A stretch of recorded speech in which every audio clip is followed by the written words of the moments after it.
Alrighty, hello and welcome everyone. I hope you're all doing well today.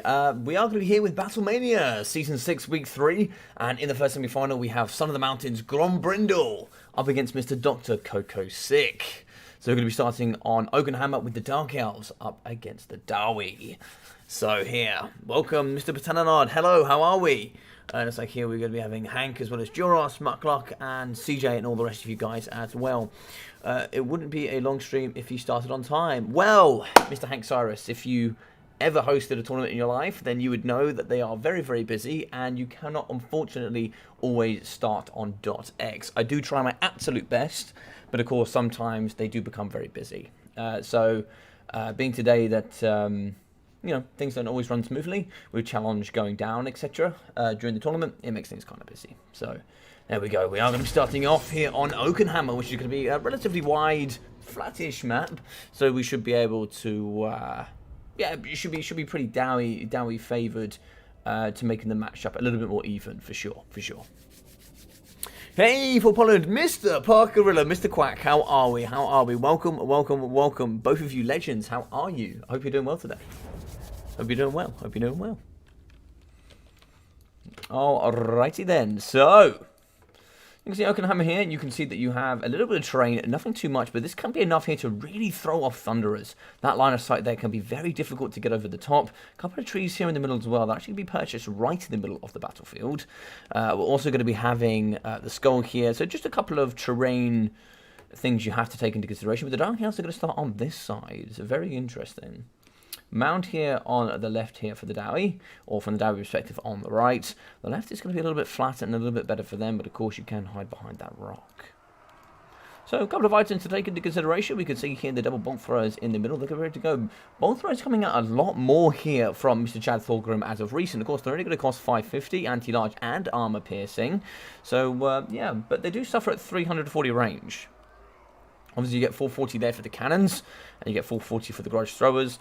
But only 300 for the, pardon me, you get 300 there for the other artillery that I forget the name of right now.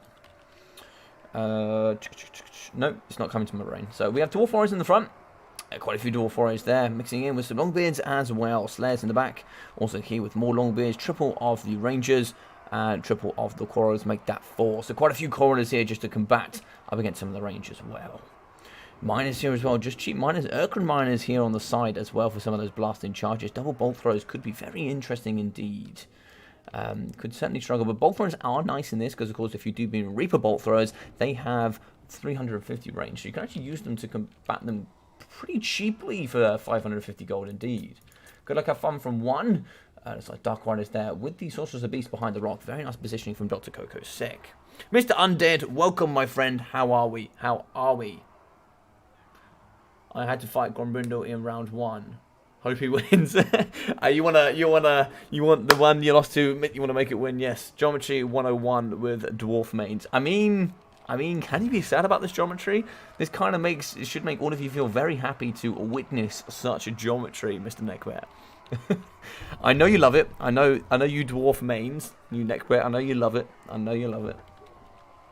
For those who don't know, Neckbear is actually one of the better Dwarf mains in the current community. He plays a lot of Dwarfs, and he's very good with them. He's very good. I can't keep that up. I can do nothing but smile. For those who don't know, Neckbear hates Dwarfs. So 1, 2, 3, 4, 5 units here of the Black Hawk Corsairs. Hey, Evolution to Gaming, how we doing? Yes, let's go. Let's get it rumbling here today. So the box is going to be ready. We have some Dark Rider shields on the outside. I don't think shields are really that necessary in this matchup. They are okay, but a lot of the time the 92 speed is going to be utilized to dive in and out of pockets. They shouldn't really be getting in any lines of gunfire in particular. Launch choice is going to be Lokier Fellheart. For the magic here, we didn't quite go through that. So we are going to have a Death Hag as well, which will be Witch Brew and the Chill Blade for negative melee attack and negative speed. Not that Dowie need to be any slower. Sorcerers of Beasts, she was around here. There she is on horseback. Transformation of Godon, it looks like we're also going to be having the Amber Spear alongside the Wild Heart. Entering in the middle, it's going to be having Flash Bomb and Fire Ring of Tori. And Ungrim Iron Fist here in the middle, the combatant himself, ready to slam into the face of Lokir. Of course, a lot of people here in this matchup will be going with Thoric Ironbrow. However, that man, Myth the Legend, can get shut down pretty hard. Oh my god, that's a nice Amber Spear there. So we are going to hit up against the Rangers and 2 of the Bolt Thrower crews. Still going to be firing on 3 models. So the shots here going into the Hagenarth Executioners. 2 of these very good indeed. You certainly want at least 1 Witch Elf as well. The reason Witch Elves are very good, they can stop Master Engineers from using Flash Bomb, firing of Tori. They can also stop Thoric Ironbrow there from using any of his spells, because of course they cause them to rampage, and they do a lot of prevention. So limited blasting charges means that they are going to struggle in the front. Dwarf Warriors will do okay against Bleak Swords, but they won't do amazingly. Now we are going to use Thorgrim here just to kind of keep away Lokir Fell Hearts. He'll do very well indeed. Great armor piercing, but the anti-large not going to be too useful here. You can see here the Master Engineer. I'd like to see him getting some pop shots on the Death Hag. She'll come in with that negative melee attack, which will also already struggle quite a bit with here. Blasting charges coming over the top. They are going to be hitting into the Black Hawk Corsairs. Better shots here would be on the Bleak Swords. Flash Bomb in the middle, negative 24 melee defense, and negative charge speed. In the back, we are trying to pop in here with the Dark Rider shields. We do have the Slayers nice and close by, so they're going to chew pretty heavily here. And the boys here, the Quarrelers, are going to be on defensive mode. They're going to be ignoring and shooting into the front. Looks like here we are going to be moving in with the long beard, trying to see if we can get over and shut down. We can see the boys with the big beards. But it looks like here the Rangers are going to get caught. Manticore on the left-hand side, no presence on the Sorcerers of the Beast. That's almost indefinitely what I'll be using the Master Engineer on for now. But this right-hand pocket is going to be open from the long beards. They weren't quite ready here, unfortunately, to push up and out. So they are going to be shutting down at least 2 units of the Rangers. We're also going to be pouring in with more Black Ark Corsairs, and there's really not enough here to shut down. So firing a Tori at the front is going to be catching up against a few units, damaging up against the double Bleak Swords. Not too much up against the Black Ark Corsairs, but here in the middle we can see the Ungrim Iron Fist blasting charges over the ton. Ungrim is going down here in the middle. 420 health for him. Blasting charges over the top. It looks like here as well, it's like Lokir Fellheart down to 1,500 health. Ungrim is going to run away, 250 health. He doesn't want to die here. He's done all of his output. You just let him be. Let him be. Get him out of there. It's better to have the leadership map wired than have him fall, of course. Master Engineer, he can certainly slap some cheeks here in the front. Get him shooting up against Lokir. Get that down pretty quickly. For the majority, though, balance about is going to be favouring here with the Dark Elves. It's not too fun here, unfortunately. Sorry, I say the Dark Elves. Actually, it's going to be favouring the Dowie. I have no idea how that's favouring the Dowie right now, but apparently it's favouring the Dowie. I would almost indefinitely say it's favouring the Dark Elves right now. I mean, they got a lot online, to be fair. A lot of their infantry is dying, but their core is going very strong. If they put some pressure on their Master Engineer, I think it could be game over. But 201 there for the Ungrim Iron Fist. It's getting closer and closer to army losses here. Maybe actually the Dowie are going to pull this through. Miners in the front are losing with the Urkrim Miners. Bolt Throwers still online, but they're not looking healthy. We do have 1, 2, 3, 4, 5, 6 units shooting over the top there from the Rangers. Master Engineer still going strong, but he's going to get poked here by Lokir, I'm sure. Flash Bomb could be very useful here in the middle. Flash Bomb is going to go down while he gets away. Charge speed is not affected though, so as long as he's on that charge animation, he will catch. Bolt Thrower is going to be running away. Can we get a unit of Quarrelers in though is the question. I really, really don't know. The boys in the back, he's going to be in the middle of the Quarrelers, just going to protect it here. A lot of the Black Ark Corsairs. Not my favourite in this matchup. They do struggle with armor piercing. Hagenarth Executioners are excellent indeed, but they are going to be wavering in combat. -4, 66 health. That will be them breaking relatively quickly. Bleak Swords as well. It's like firing of Tori coming through the front to hit up against the Black Ark Corsairs. A little bit of damage on the Bleak Swords, and it's looking like it's going to be very close to army losses here. You get any damage down on the Hero or the Lord. Oh, yeah, this is not good. Lokir Fellheart in the back. We are going to be shooting him. He does have 110 armor though, so we do have to be careful. Big shots coming through. He is going to be getting weakened. I might even just turn and burn here with the Master Engineer. He's got good AP as well. He's going to be getting slashed a new one, though. He is low on leadership. 5 leadership going to be holding him. 1 big charge, though, could finish him off. We are coming over the boy, though. The boy's coming over. Let's do it, Ungrim. Get in there, by guy. 200 health. Let's do this. Boom. 1 health. Ungrim will be going down. Unfortunately, he tried his best, but Lokir uses Dreaded Duelist, and now will be butchering the entirety of the Dowie roster. So he's going to be getting shot here in the back, but there's not a lot holding this Dark Elf force together. The boys have done very, very well. I'm surprised. I was a little bit unsure, but the Dowie here are coming in strong. Longbeaks moving through. They do give encourage here to the Master Engineer, so he's coming up to 21 leadership, and that roll does hit nicely. The leadership will return, and he's now going to be fighting in melee combat here up against the Quarrelers. Bit of support from the Bleak Swords. They are going to be wavering though. Quarrelers are no joke in combat. Still 80 armor for those bad boys, so they can do pretty well. In the front line, looks like the Death Hag has used Witch Brew, plus 24 melee defense, added armor piercing and base upper damage of quite large numbers as well. She also gives a reduction of negative 5 melee attack thanks to her Chilled Wind, and I believe negative speed as well, so it prevents those from getting away. In the middle, we are going to break. That is going to be army losses. GG's and well played here with game 1 going up to Son of the Mountains, Grombrindle.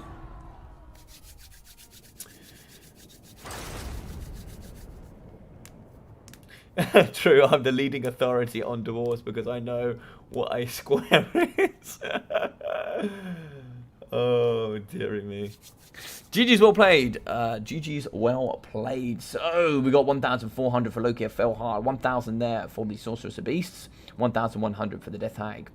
We've got 200, 350, 23, 309, and 250. 440, 307, 430, 220, and 409 there for the Black Ark Corsairs, with looks like 67 and 112 there for the Harkodath Executioners, with 350 and 61 for the Dark Riders. We've got 1,024 for Ungrim, 805 for the Master Engineer, with 366 for the Miners.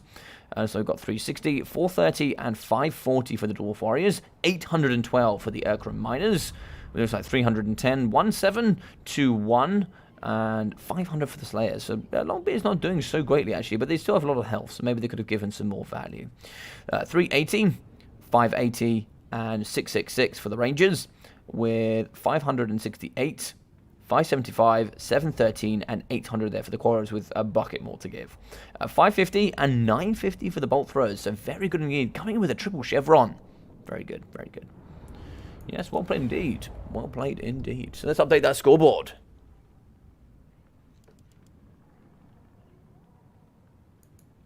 Alrighty, so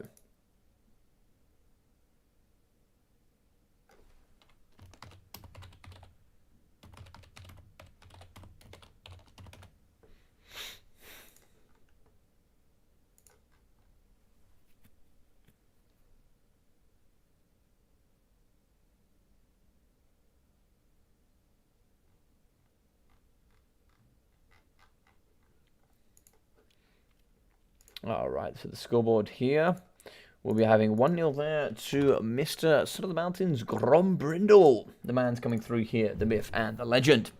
Map 2 should be the Bone Zone. So here we go, we're on Pillar of Bone for the second map. And for any of you that are enjoying today, Logic, how can you save your Twitch stream as VODs? Asking for the rats. Oh, if you boys asking, tell him I'll go through it with him, and I'll show him how to do it. Yeah. Yeah. For anyone that is enjoying today, please feel free to leave a like. It would really help the channel. All those interactions do help here promote this YouTube live stream to the wider audience. So, you know, not just only you guys can enjoy it, but others might see it as well and might want to get involved in this amazing community. So feel free to do that. It really does help. And if you haven't already, do feel free to subscribe. That also really helps. I've gained quite a few recently, thanks to you lovely people. Of course, I want that grow to the 4 figures there for the 1,000, so I can become a partner with CA and also YouTube, which will help me greatly. So if you guys are enjoying everything, that would be a perfect way to support me, and I'd really appreciate it. Alrighty. Oh my god. Chad Thorgrim is going Greenskins, Band, Lisman, and VP. I don't think I've ever seen Chad Thorgrim play the Vampire Counts, ever. I'm not going to lie, this one might have to go in the book. I feel that the Damas Chron is calling here. This is something. But not to go sit with the Greenskins. Yep, he played a lot of the Greenskins in, as long as I can remember. He's played them quite well. Yeah, no problem, Hank, no problem at all. Yeah, tell him just to get in touch with me. Alright, let's get a drink here. Drink for the gods.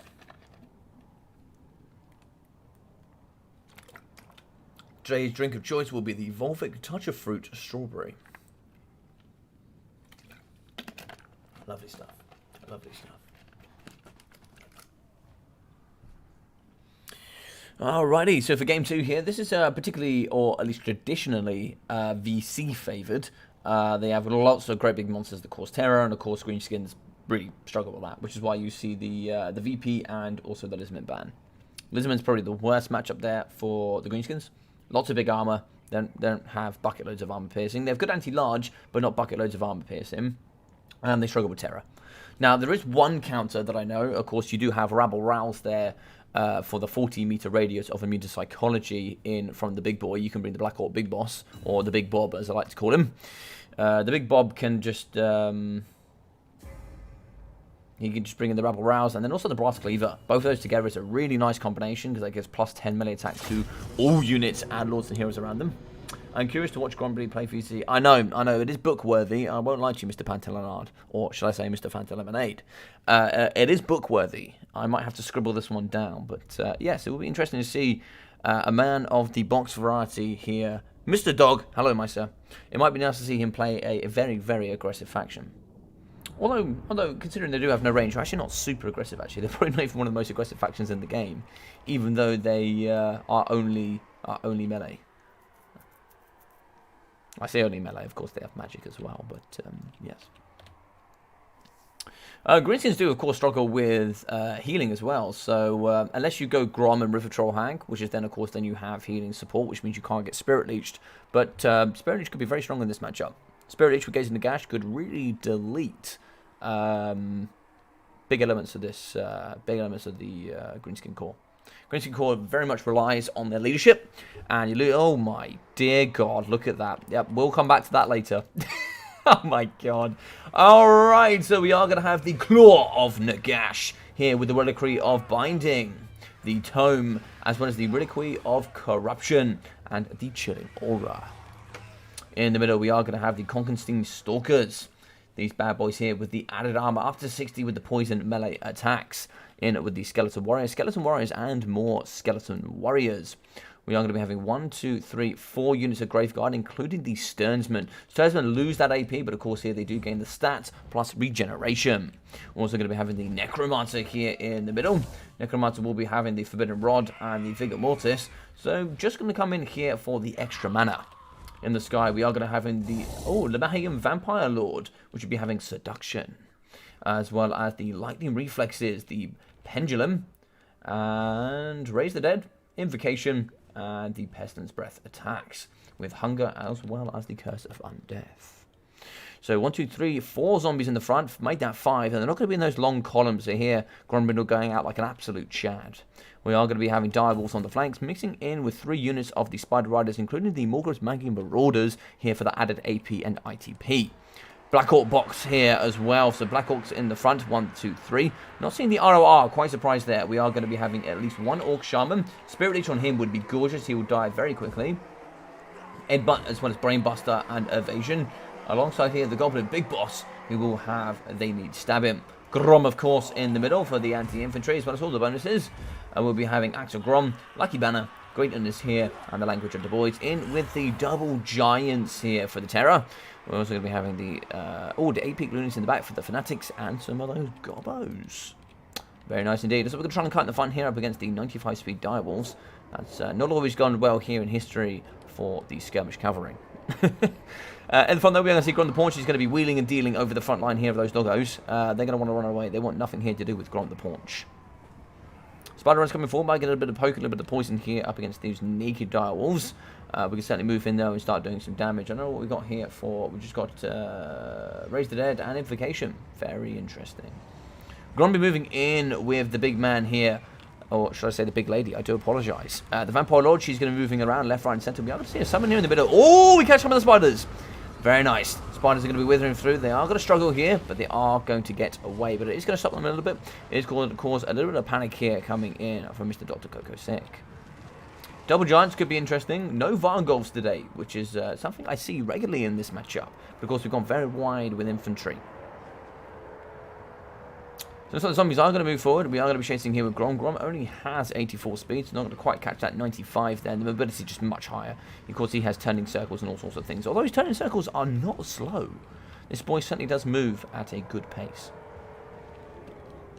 Doggers are chasing. Very interesting.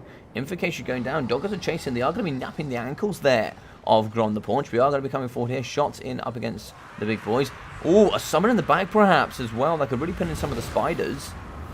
There we go. Some of the zombies are going to be in. They are going to pin. And we now do actually have the Mayhem Vampire Lord with a breath attack here going down on Grom.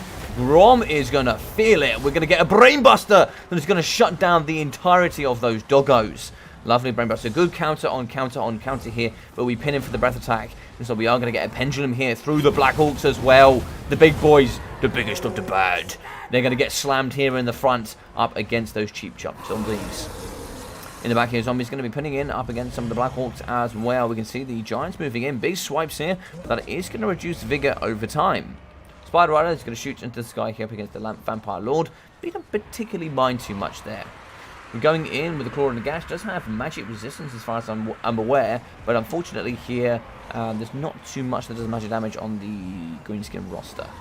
We don't have any bonuses there. Oh, that was really rare from Dr. Coco. He has no magic attack on anything here and didn't come through with the magic, imbue magic there from the Orc Shaman. If we'd gone any ethereal units, we would have really struggled here with the Greenskins. That would have been a big no-no. So still flying high over the top. We are going to move in here with the Double Giant. We're going to move out with the Claw and the Gash, and we're going in here with the zombies. Now, of course, the breath attack on the Giant would have been better. Thing can't regen, and you can slowly start taking it down. Grom has been pinned in. Black Hawks are ready to go. Breath attack is going to go down up against the Black Hawks here. Apologies about that. Yeah, we are going to move in up against the Black Hawks. Lovely damage there. Brilliant damage indeed. Graveguard Great Weapons will do pretty well against Black Hawks. Not amazingly, but they will do okay.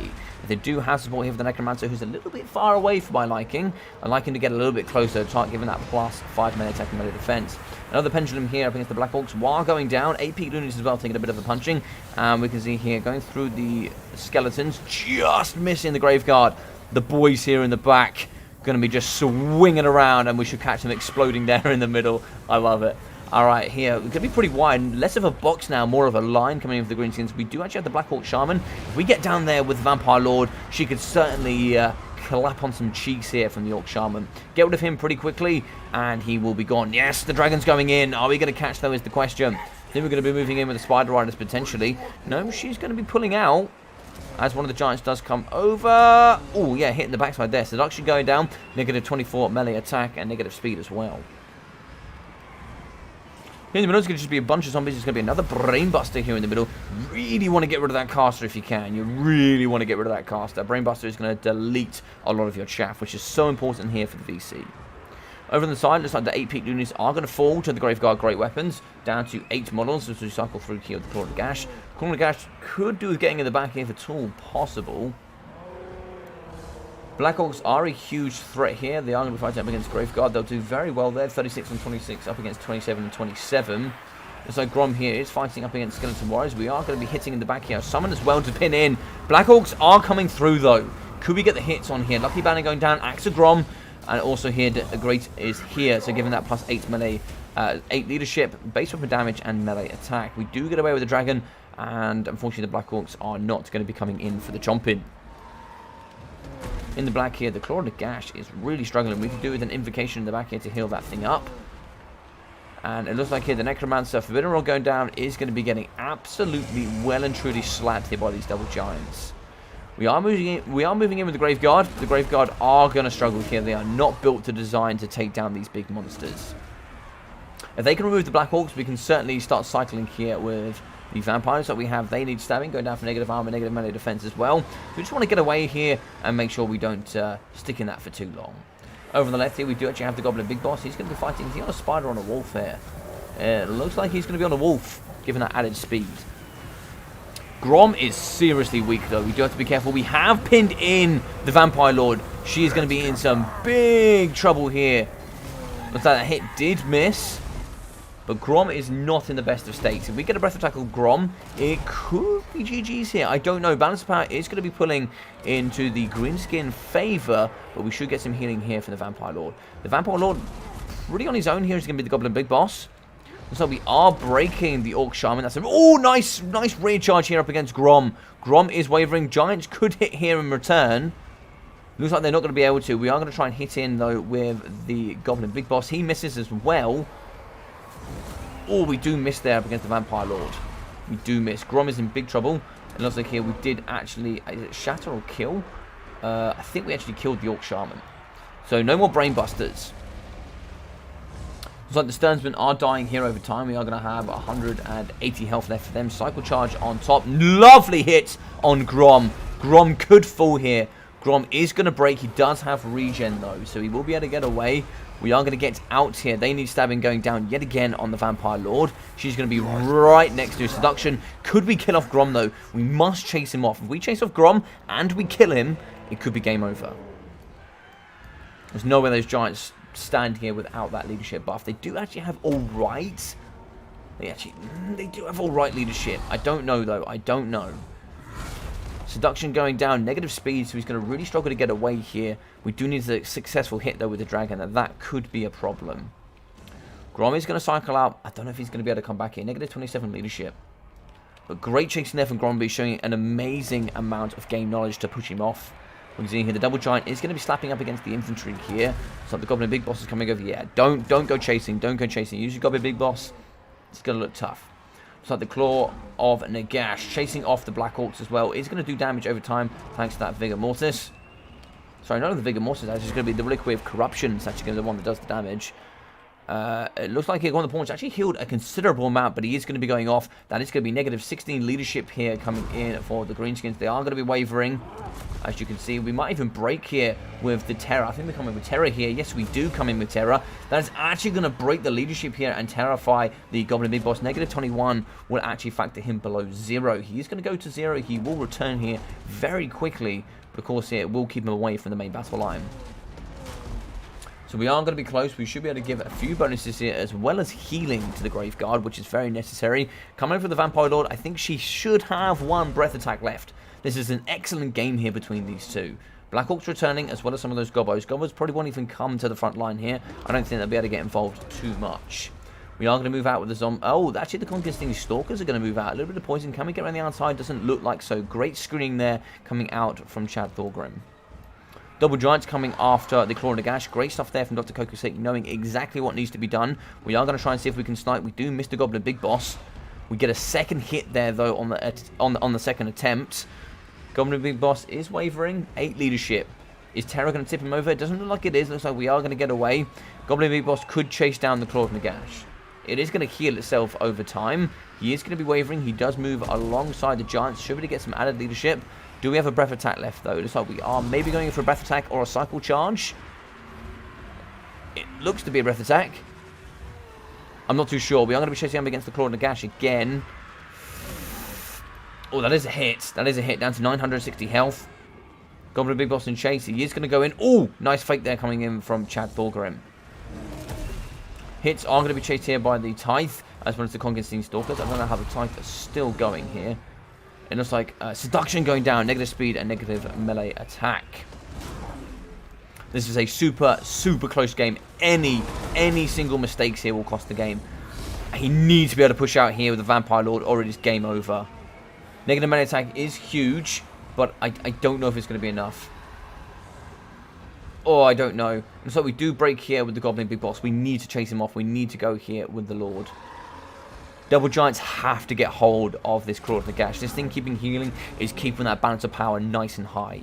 If it can stay close enough to heal and give the bonus to stats, it could do well. We need to push off this big boy, though. If he goes off, then it's going to be even more negative to balance of power, and then also not going to give that encourage here to the Giants. And then maybe we can tear her out here.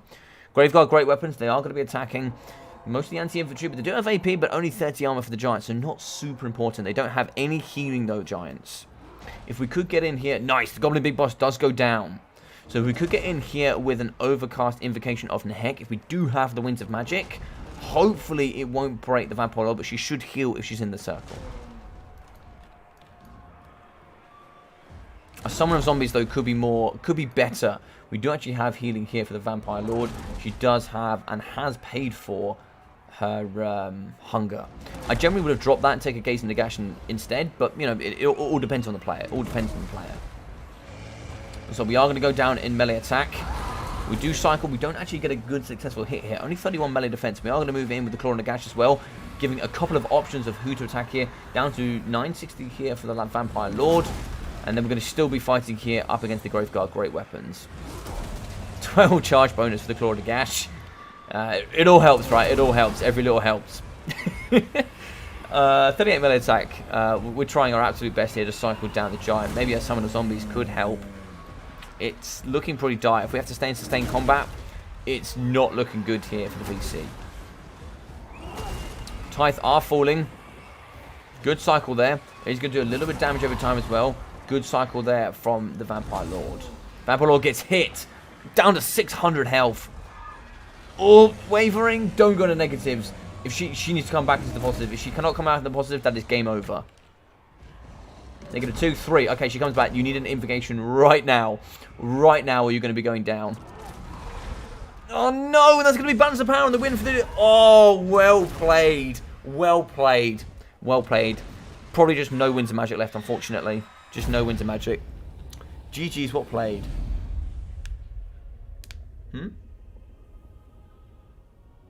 Hi, Dr. Fish. Terror route what? What do you mean? Sorry, Dr. Jellyfish, I didn't hear what you said. My lady, she bolted. Yeah. Yeah, Giants played well, man. Giants played well. They were the pillar. 2.1 and 2,350 for the double Giants. Very well played. 1,850 for Grom. We got 1.5k as well for the Yorkshireman. He needed to be sniped early doors. He just deleted all the infantry, unfortunately. We got 860 for the Goblin Big Boss. 230 there for the 8-peat Loonies with 226, 670, 223 with 600, and 140 for 760 for the Black Orcs. Pardon me. We got 440 and 709 for the Forest Spider Riders, with 1008 for the Morgrim's Magnet Marauders, and 200 there for the Goblins. Vampire Lord in at 3.9k. Well played there, coming in for Grombrindle. Great stuff. 52 for the Necromancer, with 640 there for the Graveguard Great Weapons. We got 830 there for the Sternsman, with 860 there for the Graveguard Greats, and 1,100. 155 and 280 there for the Direwolves, as well as 35, 32, 70, and 60 there for the Zombies, with the Tithe coming in at 340 damage value. God damn it. The Tithe coming in, going and absolutely destroying, man. Nearly doubling their value. Lovely. 218 and 100 for the Skeletons, with 102, 540 for the Congresting Stalkers, and only 740 there for the Claw and Nagash. I probably would have dropped the Claw, and I probably would have taken... double Vargolf if I could. I don't know. I'd be interested to know what you think. But I'm a man of honor. Gromby played VC tomorrow. I will play Dwarves. I love it. I love it. Yeah, what I thought would happen, that VC was very infantry heavy with very little SE killing power. Yeah, that's kind of what I thought. It's kind of what I saw. Chad still played an amazing game. GG, well played. Very well played. Very well played.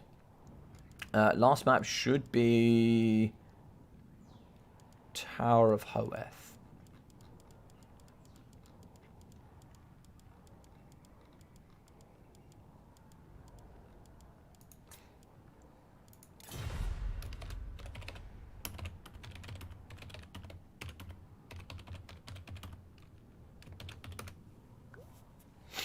Alrighty. LOL, the Mortis survived the whole game and got no value.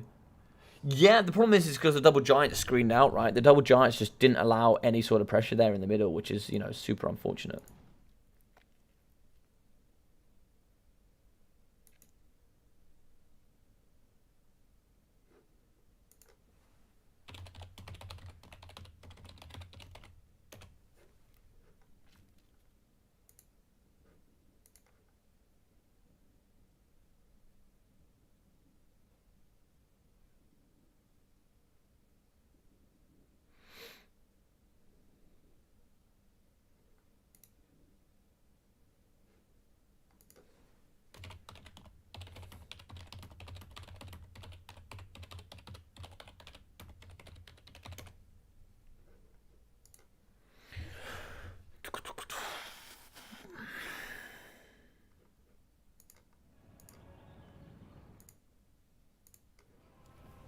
Alrighty, so Beastmen, Dowie, Wood Elves, and Warriors of Chaos, and Lizardmen ban. Ooh. Chad can't be using his Lizardmen. I think that's a strong faction for him. Warriors of Chaos has seen him used before, but if you're going to be going Beastmen, Dwarfs, and Wood Elves, let's have a think.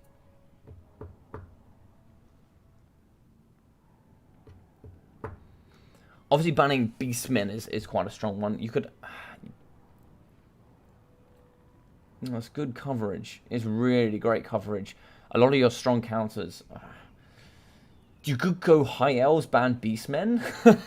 that is an option. High Elves, ban Beastmen. Yo! Captain Morgan! What are you saying, my guy? What are you saying?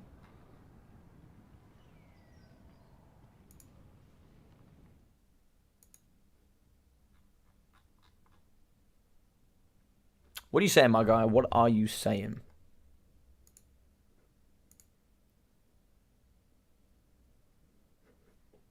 How are we doing?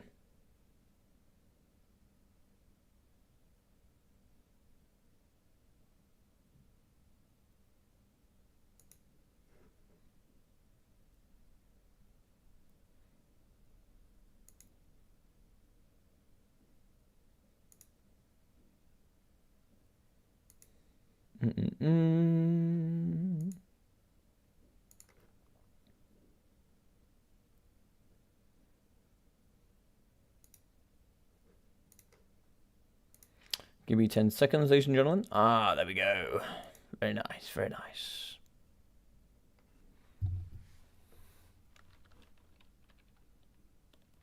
What is up? I'm all good, my guy. I'm all good. Everything is up. Everything is up. So I think here for Mr. Chad Thorgrim, I think High Elves could be a good pick, ban Beastmen. What else could we do here? So he's got Dark Elves in the pocket as well. I think Dark Elves, ban Wood Elves could be a nice pick. That would also do well. Looks like we ban Dowie and we go Wood Elves. Okay, so it looks like it's going to be a Wood Elf mirror or a Wood Elves against Beastmen. I think here Dr. Kokosick will probably go Beastmen. I don't see a Wood Elf mirror coming out here. Wood Elves will be very strong on this map. Will be very strong. The other way you could have played it is maybe a Bretonia ban Dowie, but I don't know how Bretonia trade into Beastmen right now. It's not a matchup I know. It is not a matchup I know. Alright, so score 1 here. We're now going to be having one apiece here in the first semi-final between Mr. Dr. Kokosick and Son of the Mountains Grombrindle.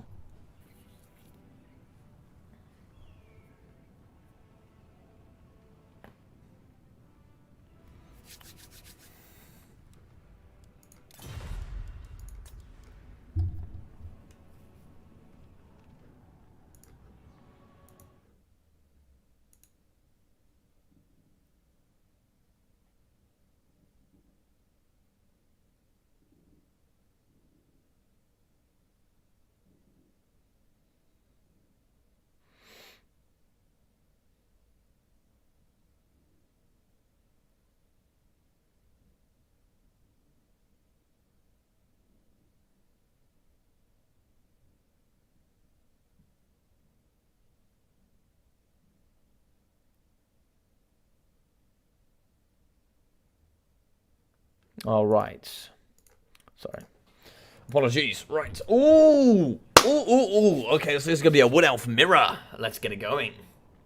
I hope Wood Elf mirror. Oh, I hope no Wood Elf mirror. Oh, that's a shit. I like Wood Elf mirror. I think Wood Elf mirror is one of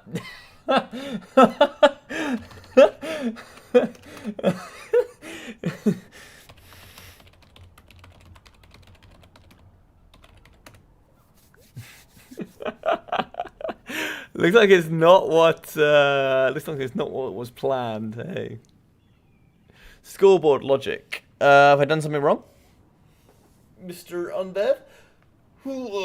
Big stretch. Big stretch. I had some beer and now I have jerky. Ooh, what beef jerky? I like me some beef jerky. Jerky.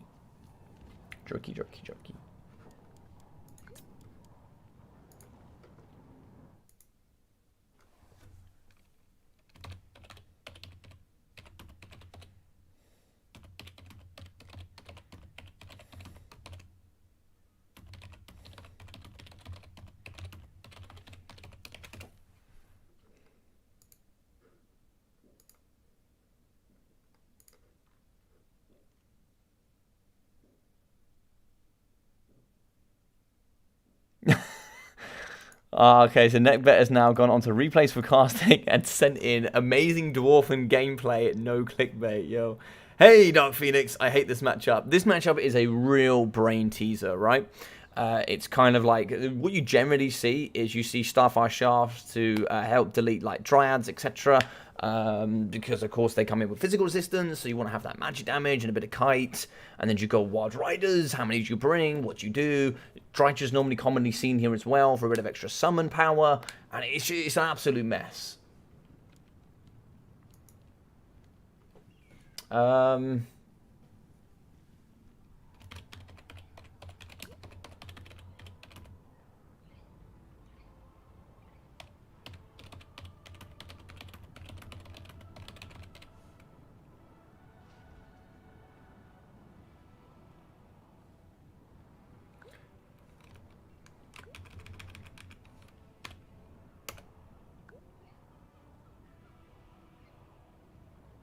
I mean, right, so this is my point of view, and I'd be very happy for people to know this. So, removing mirrors from the game removes a lot of the game. It removes a lot of the game.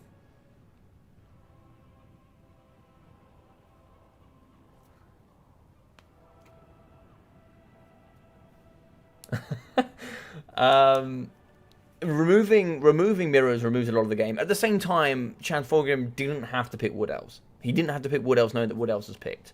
If he didn't want the Wood Elf... If he didn't want a Wood Elf mirror, he could have banned Wood Elves. He didn't have to play it. So that's I guess that's my point. If you don't want to play it, then ban it. This is my point, I guess. Best mirror is VC. Oh, for God's sake. Oh, thanks, Undead. I appreciate that, buddy. The meme is strong with this matchup. This matchup is actually probably one of the best mirrors you can get, I think. I really like this mirror. I think it's very, very good. I think there's a lot of levels to it. There's a lot of levels. A lot of levels.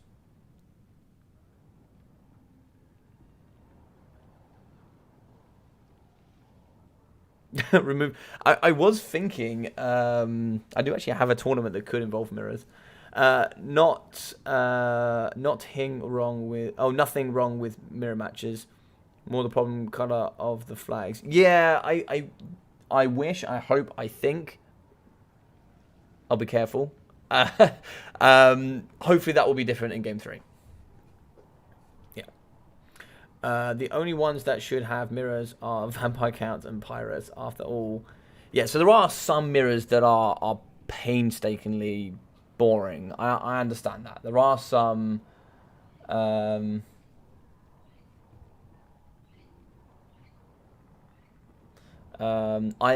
are some. So VC, for example, is whoever dominates the air game generally wins. It's just the way it goes. There are some tough ones. But there are some really, really great ones. There are.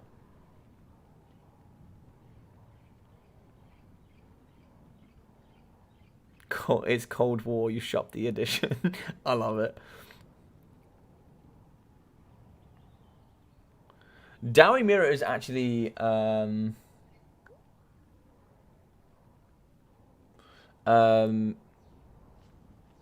Dowie Mirror is actually more complex than people give it justification for, right? I mean, yes, it is slow, and you could just go, oh yeah, well, Dwarf Mirror is just a resemblance of, I don't know, Rome 1.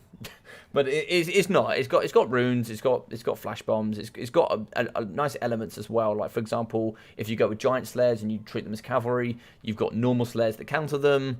And if you've got slayers, what are you looking to get on the targets for? Great weapons, how many? Thunderers, throwing axes, mobility. What is your game plan? What are you looking to achieve here from your gameplay? Are you looking to win the front line and then push through onto the range? What is the game plan? There's a lot to take here.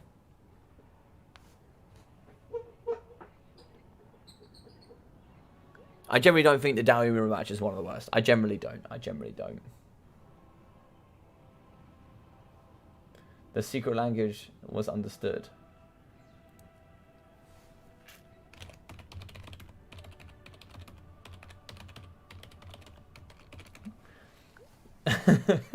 So I can tell him I have Google Translate, because who knows?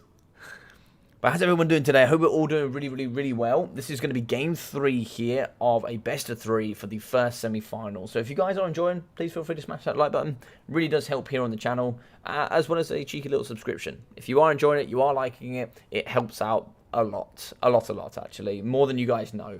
You know, I was trying to grow here to, you know, 4 figures with 1,000 subscribers. You know, it's going to be extra content. We have Warhammer 3 coming out in February. You know, if I could reach around that number by then, you know, maybe get you guys some early access. You know, I know me and Ducky would like to get some partnership stuff going with some lovely early content. Maybe a bit of multiplayer as well for you guys, because otherwise there's very few limited multiplayer casters that have access, or at least early access to that content. So having some stuff like that would be really great. Yeah, you know, just also helps me as well financially. So that would be great if you guys want to support in that way. Ducky had a mirror match that I loved where he made the big brain play of bringing giant slayers for the speed. Yeah, they are writing nothing wrong. No, I didn't think they were. I didn't think they were before Poland. Although my name was in there somewhere. Yeah. I don't know what he's saying here. I'm gonna pretend that he says that the logic guy is great. There we go. That's what he said. That's what he said. It doesn't matter. It doesn't matter what the actual answer was. That's what I'm taking it as. But this should be an interesting match. It should be an interesting match. I think actually the counterplay here, like for example, if you don't bring Dryad, I mean Dryads are fast, but you could bring spears. If you bring spears, of course, you have silver shields, so you can protect against a lot of the range. Wild Riders, of course, you bring the Wild Hunters of Kurnos, you bring Stag Knights, you know, kind of what do you bring here? Do you bring Sisters with Nets? Do you bring the Glade Lady with a net, or do you bring the Sisters? Do you bring a Healing Caster? You know, there's many ways you can play this matchup, there's many ways, but it is not an easy one. He is saying that you wouldn't understand. Oh, right, yeah. Give me the car. Yo, Ducky, what are we saying? How we doing, dude? How we doing? They are conspiring on switching to the dwarfs and playing the mirror. I love that. That seems so aggressive, Neckbet. Oh. Speaking of the Duck Devil, he is here. The man, the myth. Feed him your bread, ladies and gentlemen. Feed him your bread. Make sure that the man is happy. Ducky, I can send you a good Nakai replay I got versus Artisan. Ooh, sounds tasty. Sounds tasty.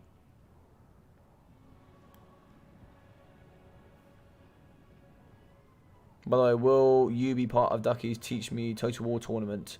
Apparently I'll participate. Unfortunately, because I'm not part of CA's current team, which I would like to be, I can't be part of Teach Me Total War, sadly. I would love to be, but sadly I cannot, because I'm not part of the team. Oh, Hank, I have a Nakai replay. It is a work of art. Oh, it is gorgeous. It is gorgeous. There is a thing that is more than a work of art. It is a masterpiece. It is a masterpiece. It is an absolute masterpiece. But yes, dog. Only if. I would have trained somebody. I would have trained them to their full potential. They would have played Dowie to the end of days, and they would have won the tournament. They would have won, trust me. Or by my name on the Damask Cron, it would have been. It's like Mr. Shad Fulgrim is ready. You will be casting it. I believe, yeah, Road War is going to be casting Teach Me Total War. Yes, he is. Yes, he is. So for those that don't know what Teach Me Total War is, this is the thing that Mr. Rabadaka has organised. Teach Me Total War is where you grab somebody who's never played multiplayer before. They go in up against very high level players like himself, as well as there's some others as well. And then, of course, he brings them up and allows them to play there in a competition that he'll be casting. So, you know, favoritism and all that. I bet on the Wood Elves. Yes, Larry. I think the Wood Elves have a strong chance here. I agree.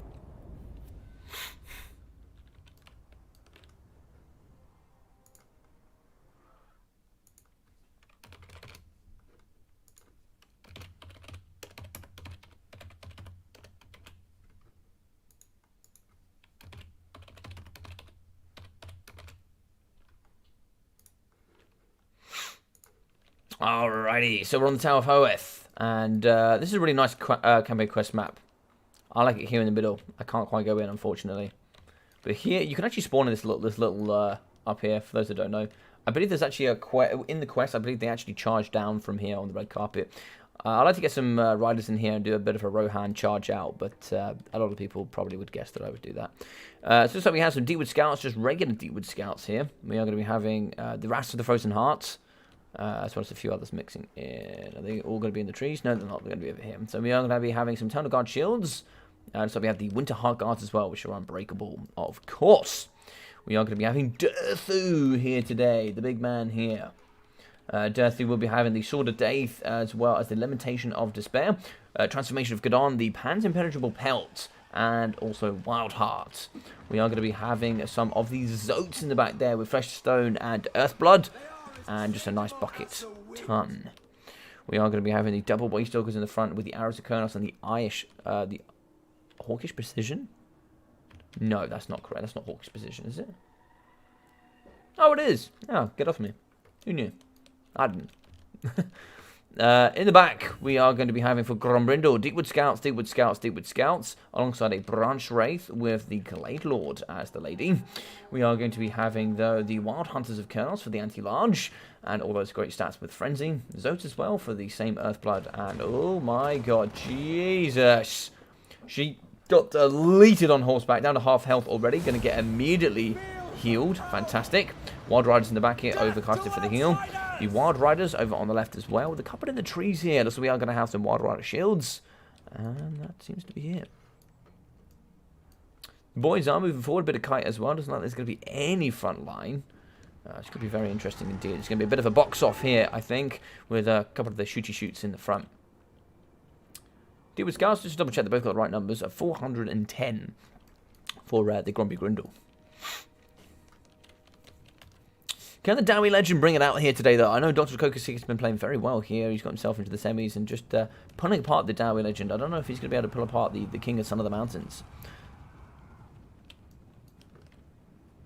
Master Grombrindle coming forward with the Gladelord. He's going to be trying to push into the back here on top of the Deepwood Scouts. I don't know if that's going to be...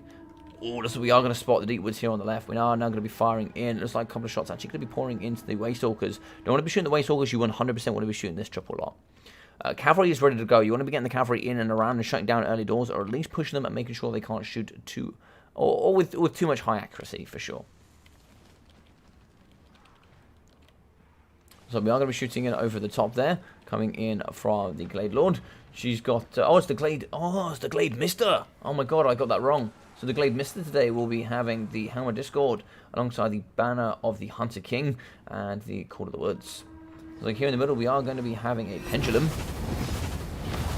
Pendulum doesn't really catch too much, a little bit of damage, but not too much. Wild Riders in the back with the shields. They're going to charge in. They're going to get a gorgeous charge here through the line up against the Deepwood Scouts.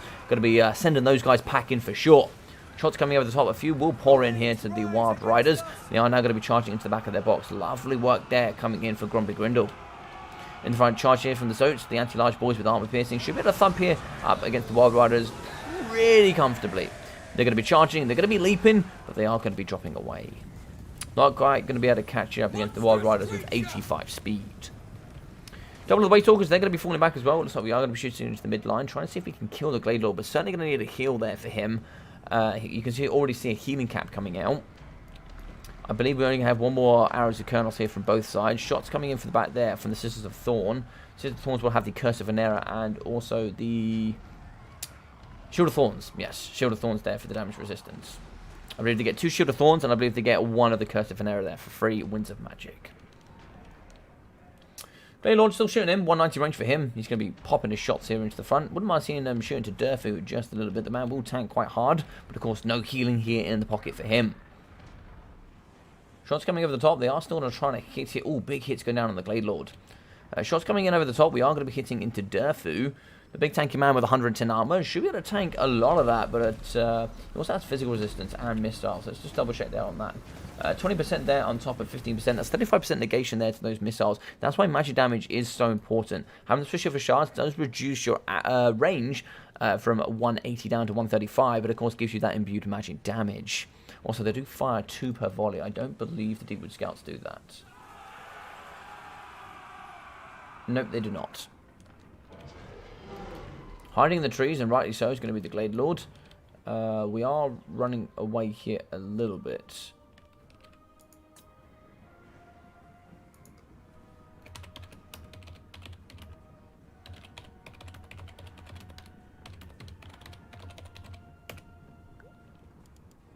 So the sequence shots here do not count as attacking.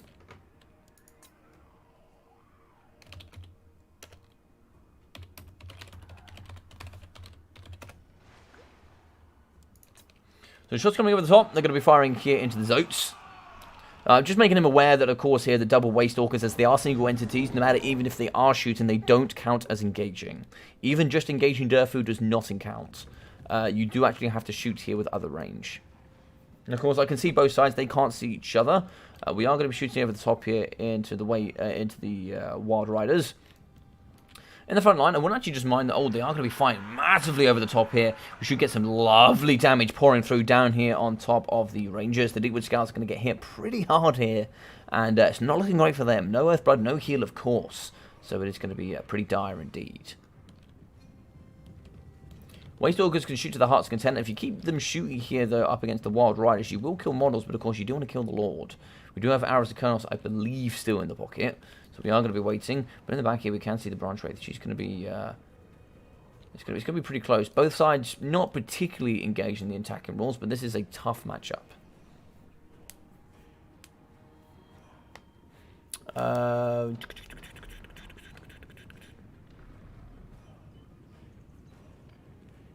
I'm not sure which side you're referring to, Mr. Dr. Jellyfish. I didn't see them shooting all the time. At least I didn't see it. If I didn't see it, I didn't see it. I can always go back and rewatch it and say I'm wrong. If I'm wrong, I'm wrong. But now they're shooting fine. Absolutely no problem at all. They don't even have to go forward. As long as they're shooting, that's fine. It doesn't bother me. As long as they're shooting and they have progression to be aggressive, that's fine by me. Double Stalkers, though, unfortunately, they just don't count. It's just the rules, it's just the way it is. So now they're going to be shooting in the back here on top of the Wild Hunters of Kernos, moving in with the big bad boys as well, the Zoats. With that Flesh of Stone giving 40 up to 100 is pretty nice. Of course, 60 up to 120 is also very strong. But you'll certainly be getting maximal benefits from 60 to 100 rather than 60 to 120. You'll be getting more benefits there, I believe.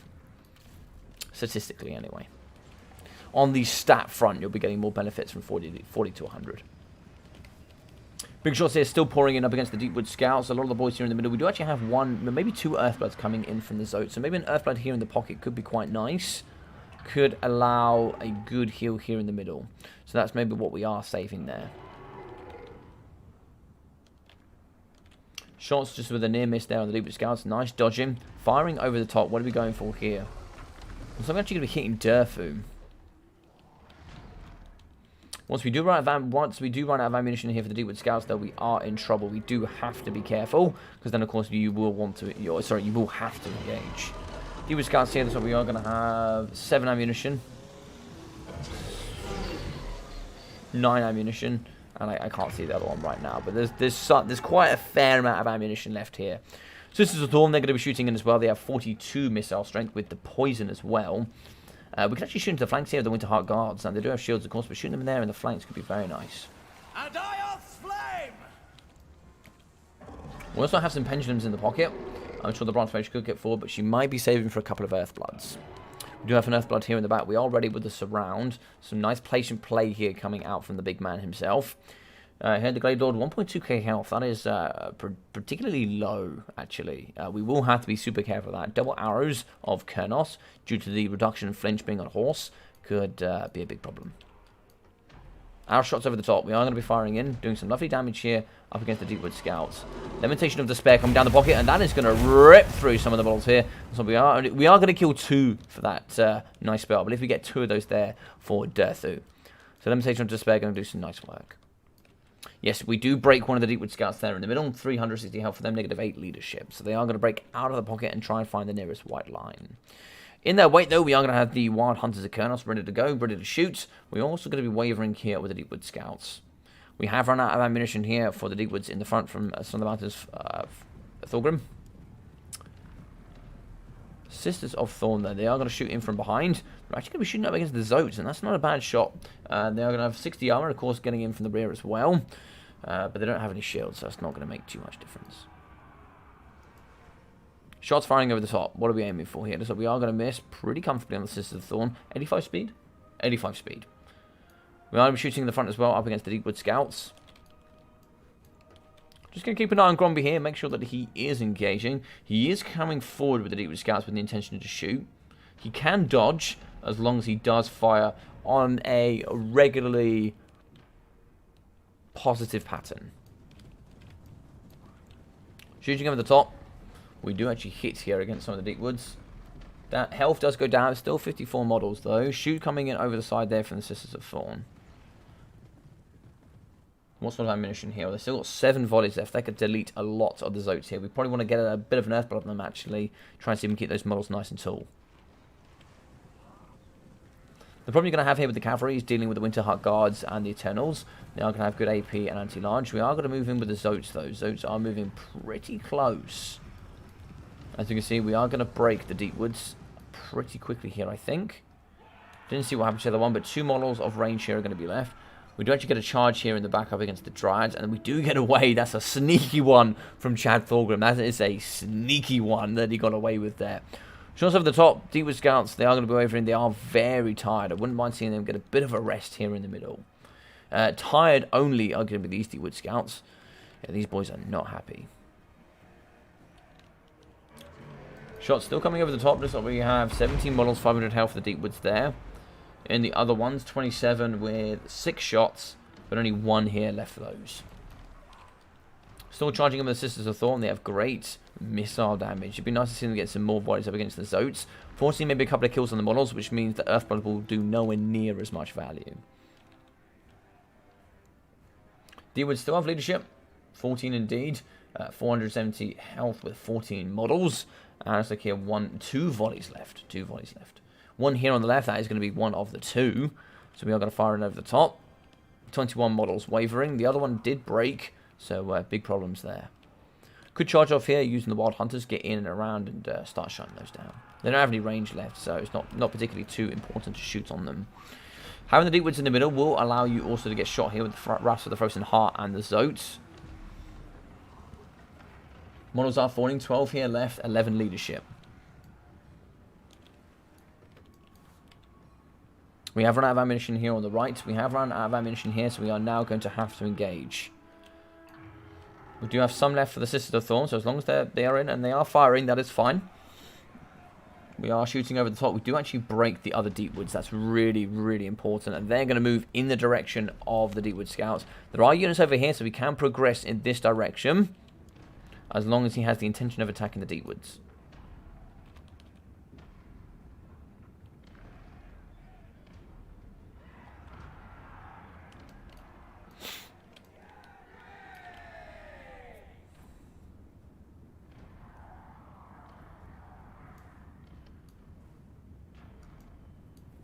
So he has, what, 1 volley? 2 volleys left here for the Sisters of Thorn. As long as he's engaging with the Sisters of Thorn. He is engaging a broken unit, so that's fine there. He checkmarked there. Here we're not engaging. He's actually shattered these ones here coming in from Chad Thorgrim. They do return and they do have ammunition left to give. I'll let it go. I'm not happy with the fact that he was mirroring these so we could bring them back, but you have to give a little bit here or there. That's not going to win or lose in the game, but it's interesting.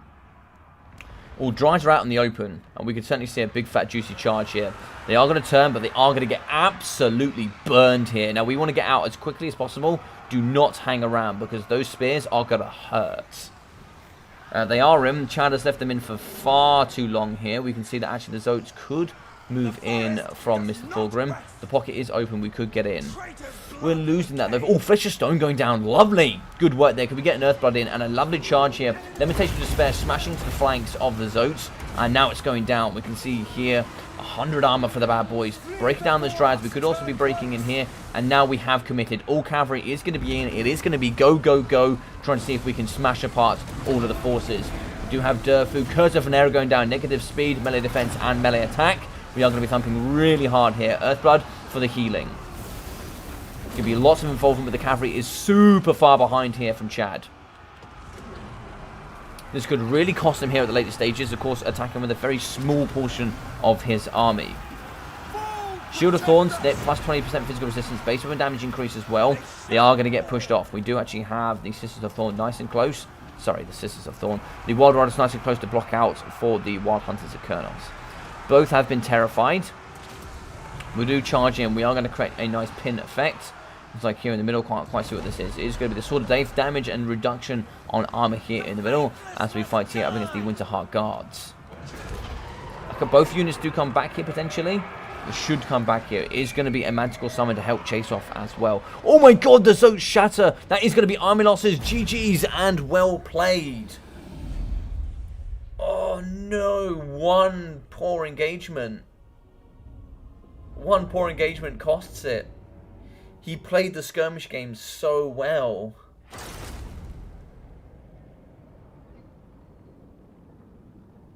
Oh no. The skirmish game was so good here from Chad. I think he won the skirmish game. Just that engagement there at the end just cost him. He had 3 damage there on the... where are they?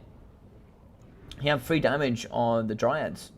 I think he should have taken that damage, come back out, got the surround, and then went for it. Because the problem was, is some of his cavalry went in, then the rest joined, and then it was too late by then. It was too late. But GG's well played. 233 there for the Gladelord, just got sniped by the Double Waystalkers. You need to put him on an eagle, or maybe you need to put him, or maybe he just needs to be on foot. Maybe. 81 there for the Branch Wraith. 850, 1.1, nearly 1.2. And 800 there for the Deep Woods. 300, 360, 300 there, so 275. With 778 for the Wild Hunters. With 983 there for the Sisters. With 913 for the Zotes. Got 1.8 there for Durfu. With 1.8 and 1.7 for the Waystalker. So, lovely work. 300. 320 for the Wrath of the Frozen Heart, 600, 200, as well as 340, 58, and 200 for the Eternal Guards. 640 for the Zotes, with 570, 750, and 560 for the Deepwood Scouts. So, of course, they're the much better play by Chad Thorgrim there on the kite, but, yeah, it's a tough one to take.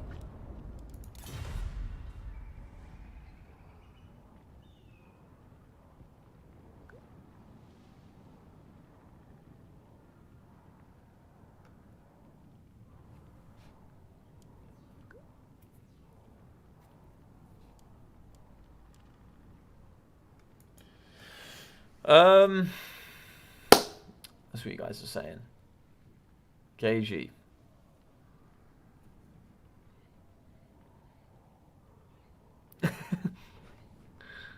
Let's see what people are saying here. Papa Nurgle. Yes, the big man himself. Greetings, kin. How fare things in the section of the Karas Angkor? They fare very strongly, my dowie friend. Very strongly indeed.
All right. Hey, Rusty, how you doing? How you doing, man? Hope you're doing well. Hope you're doing well. Welcome, welcome, welcome. All right, so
Let me very quickly. Let me think.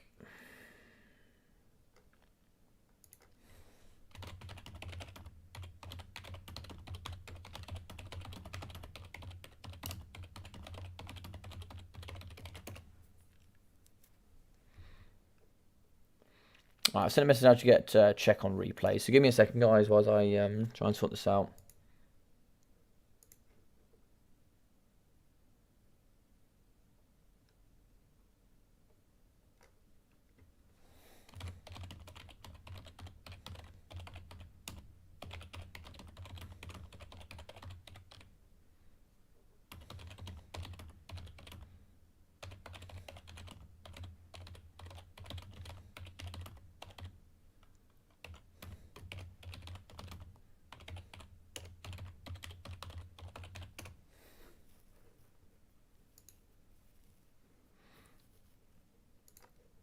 All right.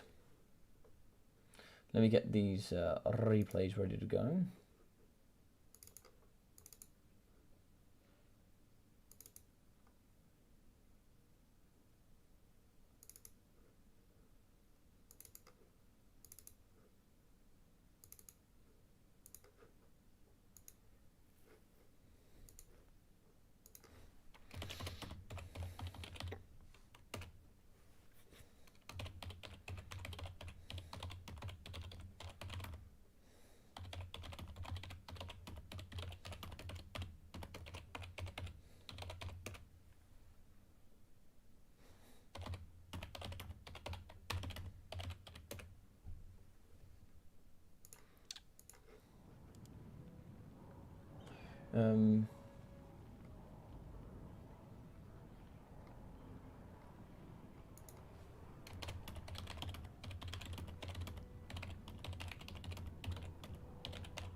All right.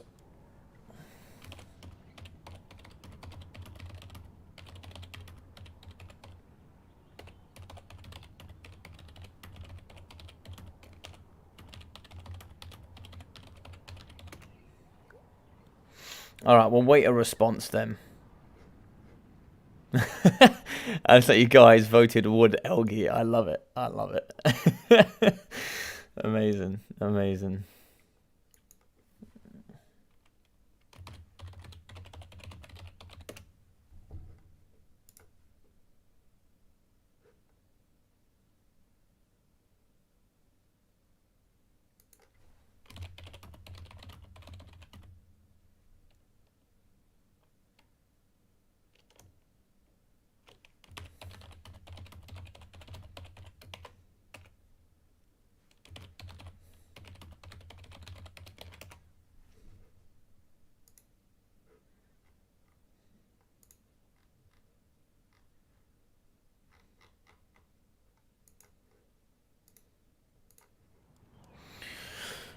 Which reminds me, was Grombrindle playing the Wood Elves or the Wood Elgie? Oh, if Grombrindle's ever playing the Wood Elves, it will be the Wood Elgie.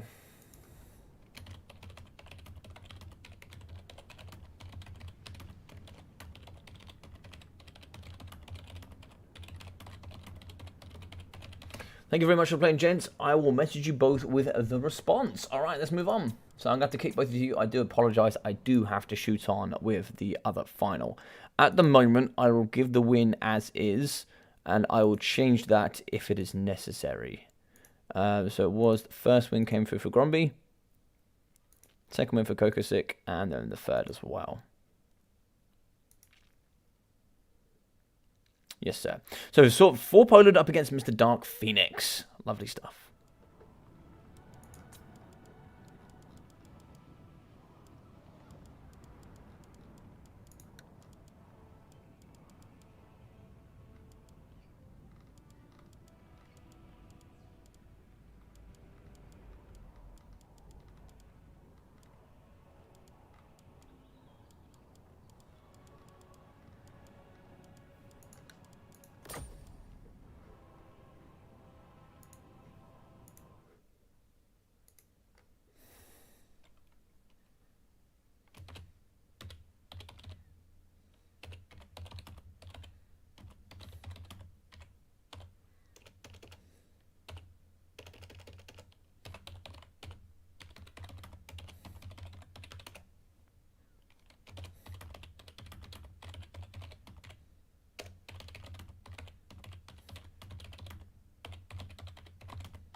Alrighty, so just waiting for both of these boys to get in. Mr. Forpelland, welcome, welcome, welcome.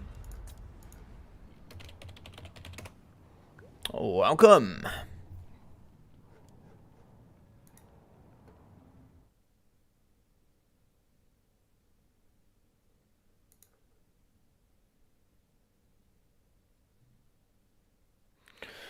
To be honest, it was a rule break, but if people think rule break is happening, then they should exit the game immediately. No, that's not true, Rusty. So if anybody from any tournament tells you that, that's not correct. The way it should be played is you should still play to the end. Anyway, that will be the same for whether you do ladder on Inticity's ladder, whether you do tournaments, my tournaments, Ducky tournaments, always play to the end and then send me the replay. Right? Because if you still win, then it doesn't matter. It doesn't matter on the rule break. It just doesn't matter because you won. And then we don't have to go through that painstaking process of where then you have to just... Because otherwise, if you just go, oh, you cheated and you lost and you send it to me, I've then got like 20 minutes. If everybody does that, then I've got like a good 20 minutes of investigation for each individual video and replay.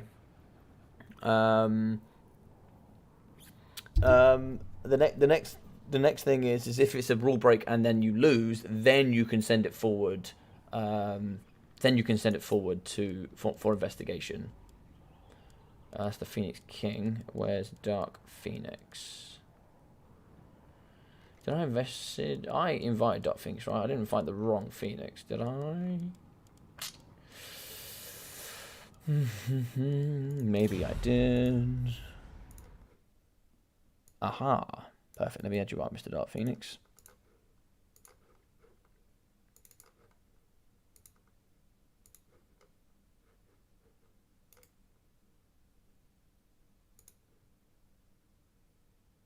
Aha. Added.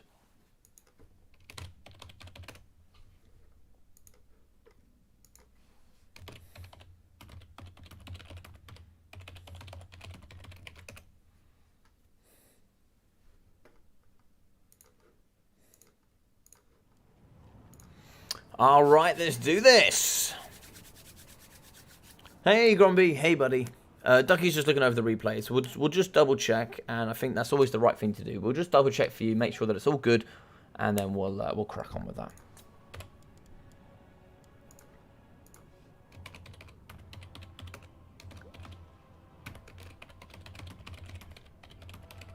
Mr. For Poland, you are up. Let's do this, my guy. Let's do this. Let's do this. Would it kill CA to alphabeticalize those invite? I know, right? I know. I know. I know.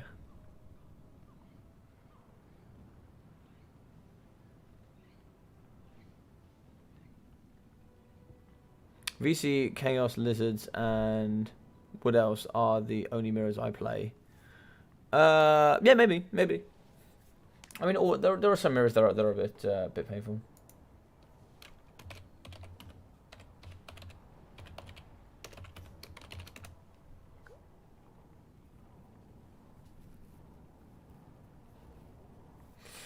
Alrighty then, sweetie, sweet.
Alrighty.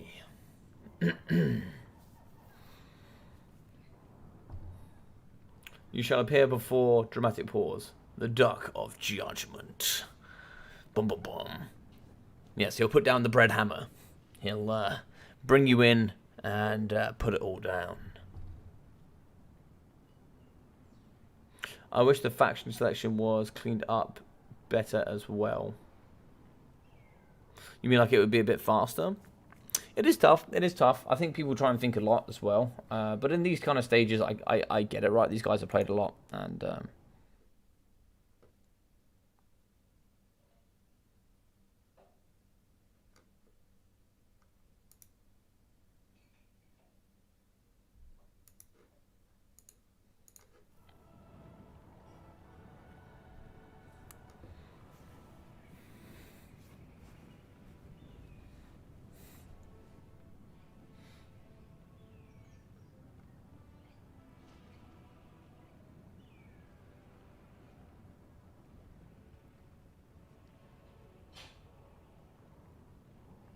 alrighty.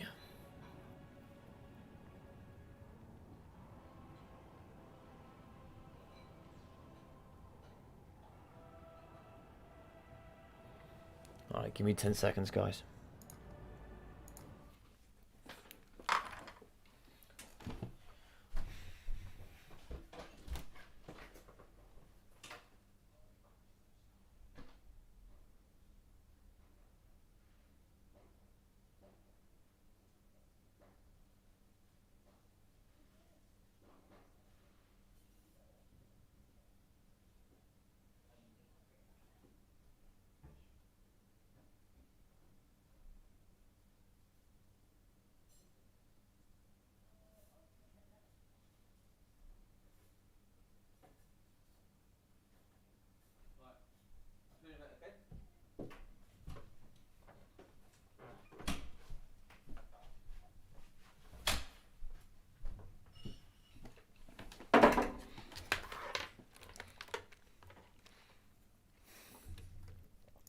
Alrighty, we're back. Oh, okie dokie. That's what we are going to be having. Lizardmen against Chaos. Really liking Chaos at the moment. Chaos is a very good counter to a lot of factions. A lot of top tier factions as well.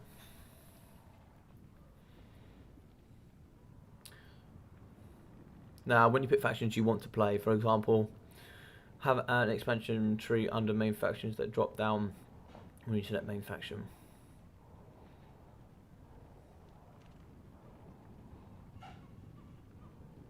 Oh, I see what you mean. So when you do the click down. Yeah. I see what you mean. Yeah. Apologies. I'm going to have some sweets. I'm very hungry. I am very hungry.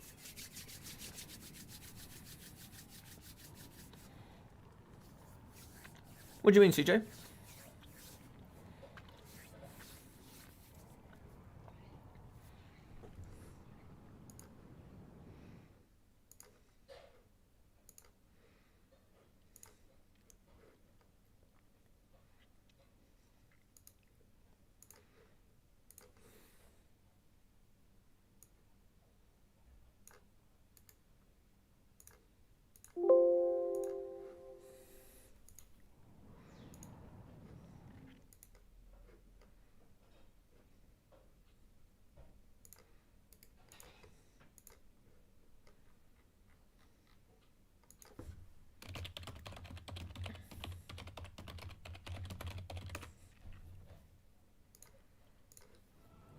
All right.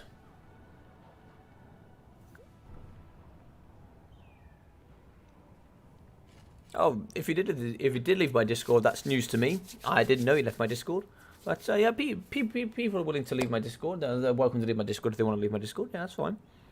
I looked at the replay with a few moments of not attacking in the early game from the Green Elves, but it was only for a matter of a few seconds. And to be honest, I don't think it would affect the results.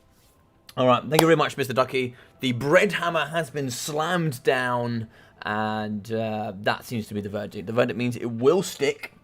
It will stick here with, sadly, Mr. Grombrindle leaving. But of course, we'll be having our first ever, or the first ever final here for Mr. Mythal. So congratulations to him. Well played.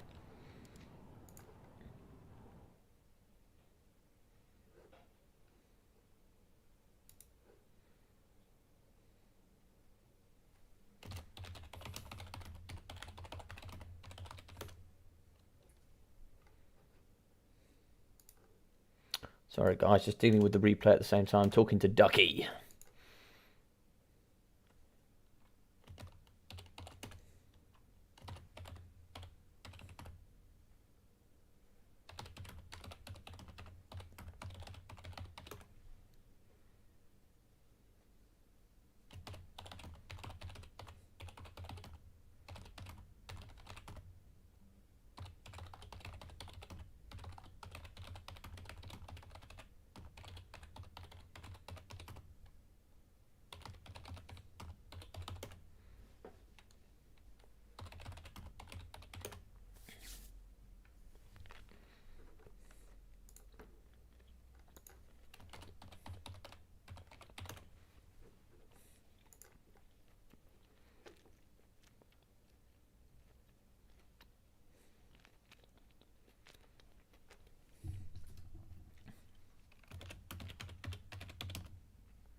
Perfect. Hopefully we should be ready here.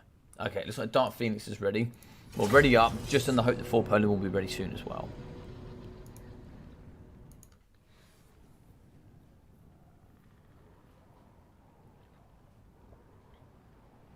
Yeah, like, you know, people like Bobo left the server, and just a few people leave the server every now and then. You know, sometimes people just want to get away, and they just want to go be by themselves, or they just don't want to be involved in it for a bit. You know what I mean? So just some people come back and forth and whatever.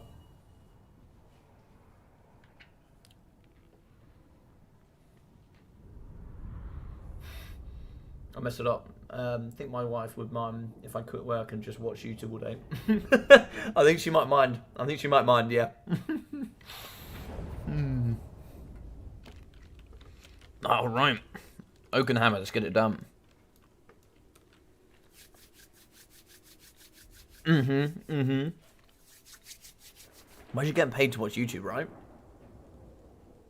Yeah, I agree. I agree with what Ducky said. Actually, no, it should be 100% fine. 100% guarantee. All right. So for the lizards, we're going to see all 5 units of skirmish here with the chameleon skinks coming in from Mr. Dark Phoenix. We're going to have 1, 2, 3, 4 units of the skink cohort javelins, mixing in with 2 of the skink cohorts here with the ancient stegodon, just a regular, alongside Lord Master Mundi and the skink chief. So the ancient stegodon here going to be pretty naked. He can, of course, fire whilst moving there. He does have those javos here and the blow dots on the front with the nice big cannons. We are going to be having Lord Master Mundi with the Ruination of Cities and Banishment, as well as Shield of the Odd Ones, Apotheosis, Harmonic Convergence, Net of Amantok, Cold-Blooded, and the Greater Arcane Conduit. We are going to have the Skink Chief in the sky with just that rock drop, and this bad boy can certainly cause some problems. So, for the Chaos, we are going to be having Marauders in the front line. Looks like 5 units alongside the Chariots. Make that 2 there. 110 armor for those bad boys. Double Ferromanticores in the sky with the man, the myth, the Sarthorial Legend, and the double Exalted Heroes on horseback. One having Mark of Corn, the second as well. In with the Mirror Guard, the Chaos Warriors. Very strong ITP as well as all those great stats. In with the triple Horsemasters. Pretty strong build coming in from both sides. It should be interesting to see. We do have the mobility advantage, of course, here on the Chaos. But should be interesting. Javelins alongside the Skink, the Chameleon Skinks. Should be interesting. You can point them at the front line, but I don't know if you're going to be able to slow enough here on the Chariots. Chariot 78, negative 15%. Maybe. You'll be losing about 10 speed there. So put you down to... Yeah, it's not going to be enough. Should put it down to about 68. 67 indeed. So 67 is that 10.5 does round up, doesn't round down. So it looks like there, 67.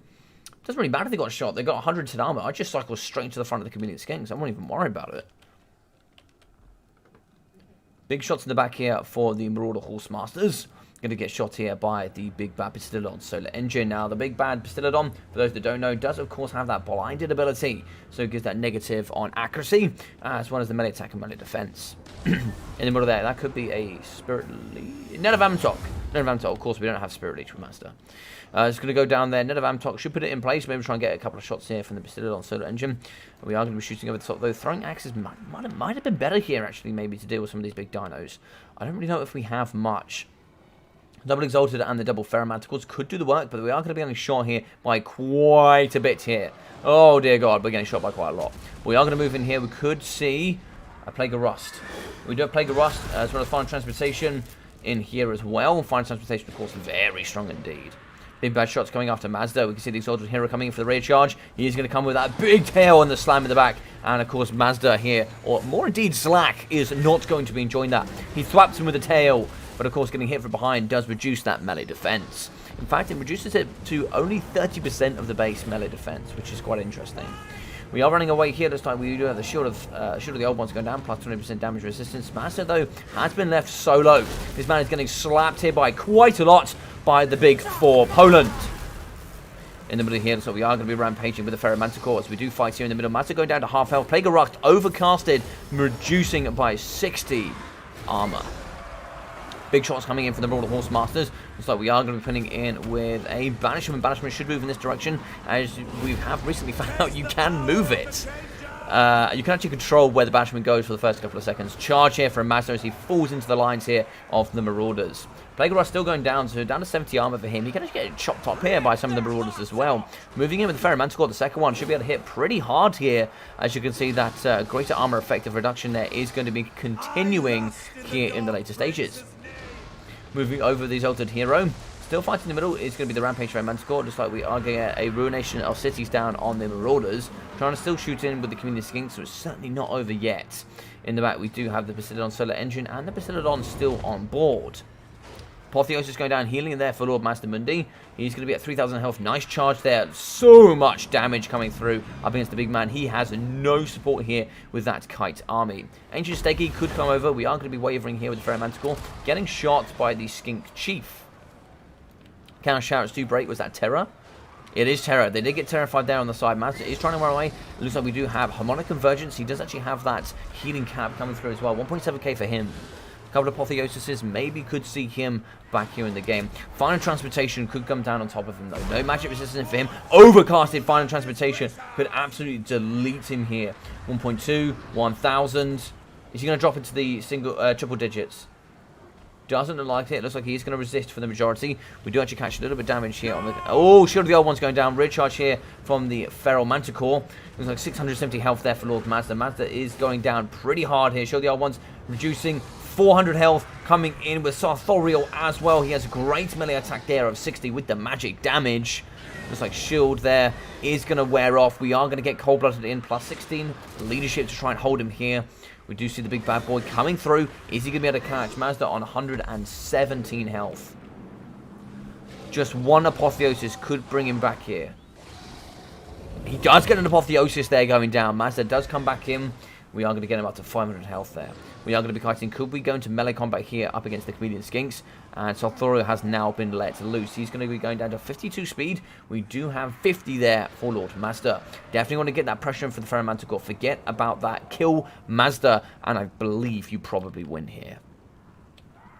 Moving into combat, though, with the Skink Chief. Skink Chief is feeling brave today. The man with lots of ammunition here. At least 37 left is going to be charging into Sartorial.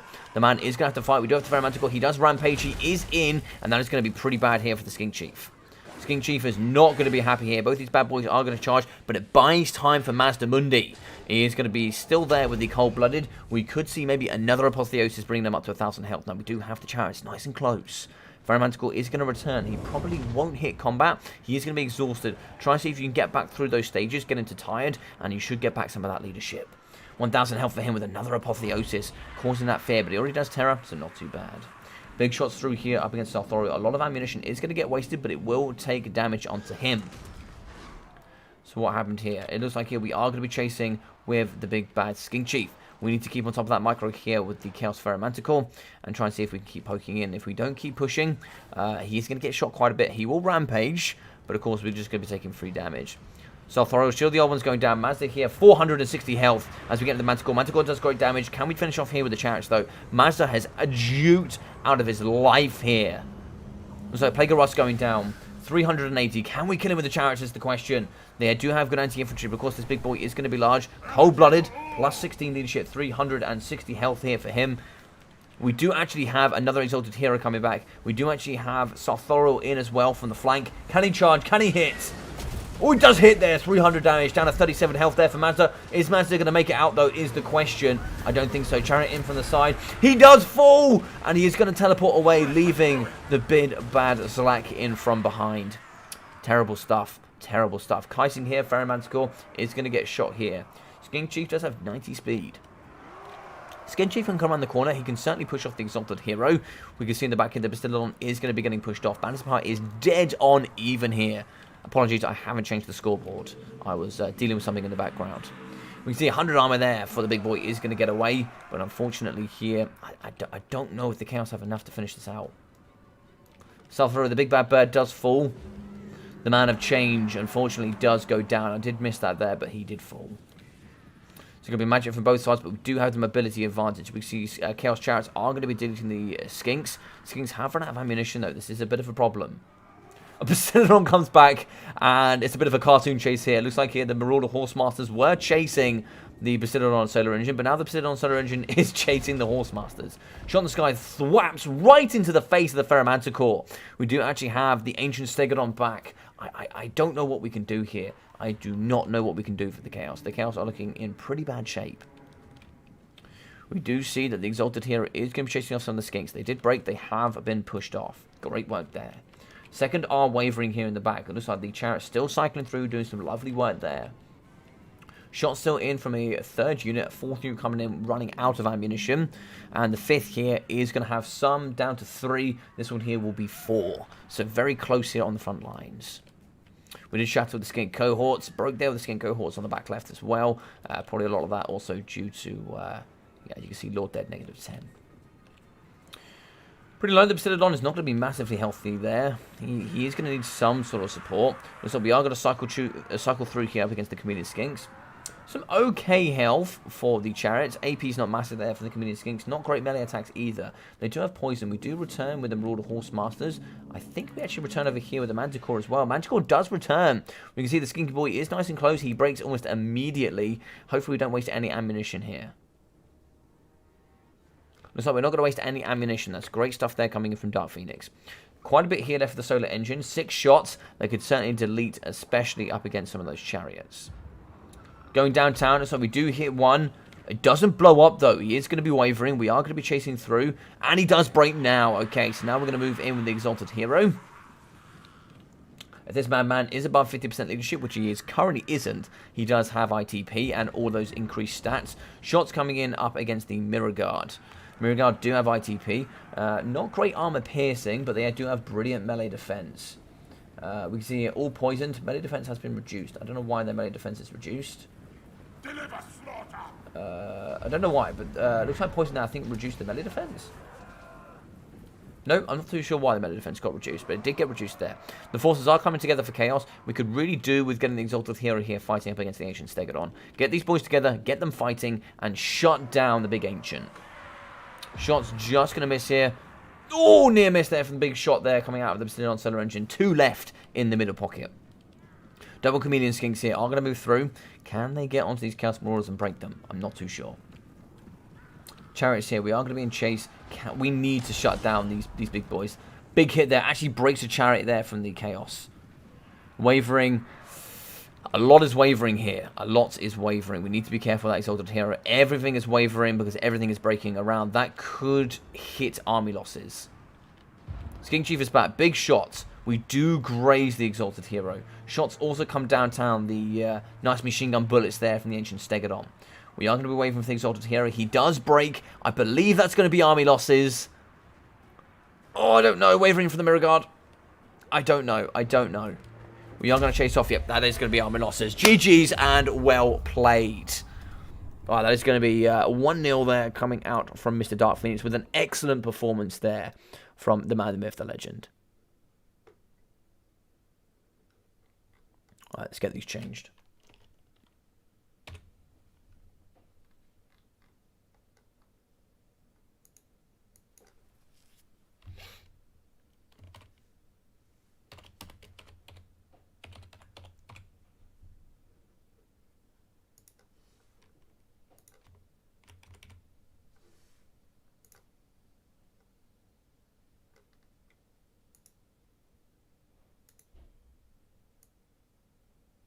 Oh, no, I got that the wrong way around. Silly boy.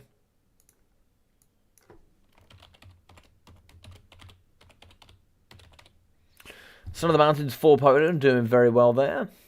But unfortunately not quite coming up with the gold.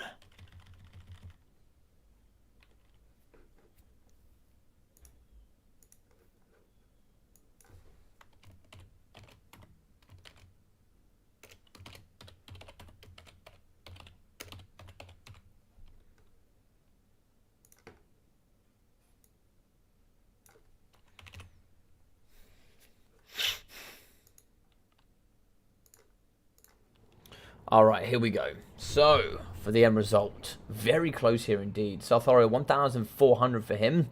We've got 900 and 1,000 there for the Exalted Heroes, with 345 and 45 for the Marauders, with 420, 130 and 73. 420 for the Mirror Guard, with 144 kills, so 1,140. 227 for the Chaos Chariots. 270, 855, and 780 from the Mortal Horse Masters. 1,000 for the Ferromanticore, with 900 for the second. We got 1,250 there for Lord Master. I have absolutely no idea how he stayed alive that long, but he definitely won the game doing so. 1,300 for the Skink Chief. Very good stuff. 216, 32, and here for the Javelins, 260, 260, 600, and 300. 830, 880, 1,450, 400, and 250 from the Chameleon Skinks, with 1,300 for the Stylodon, and 1.6 in from the Ancient Stegodon. Very close game, a really good one indeed. I did enjoy that thoroughly. GG's indeed, GG's, great game, great game.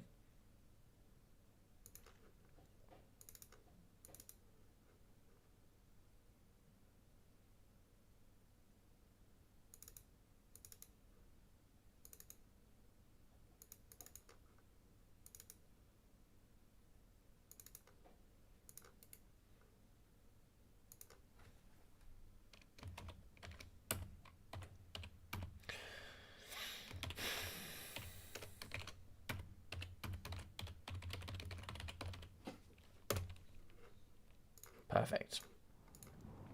Alright, we are going to be on the Bone Zone here. So Pillar of Bone, it will be next. Let's see what we got going down here.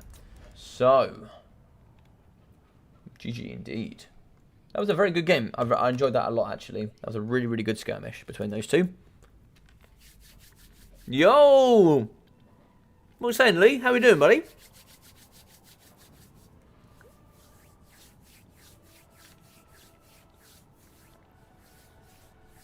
No worries, dude. Welcome, man. Hope you're doing well. Hope work's going well.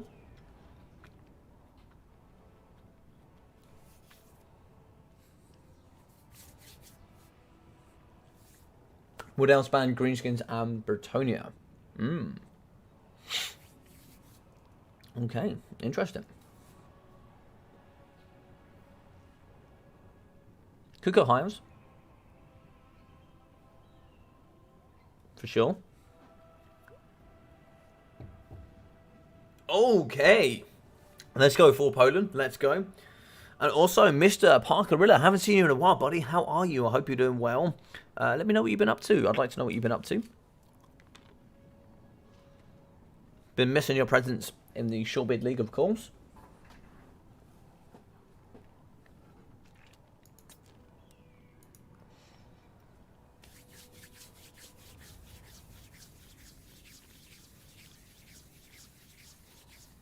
Shame I've missed most of the stream. Would like to have watched Staff Dip. Yeah, no problem, Mr. Roman. You focus up on what you got to do, buddy, and then when you're back, of course, always welcome here. Ah, Ruben, GG's, yes, welcome. How are you?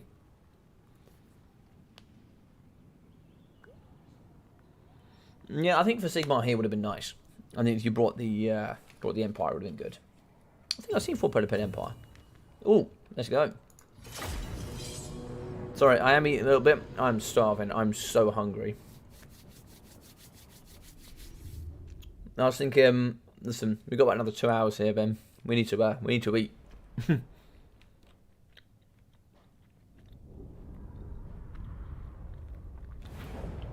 Mr. Owen, hope work is great, or at least as good as it can be. You take care of yourself, my friend, and we'll see you soon.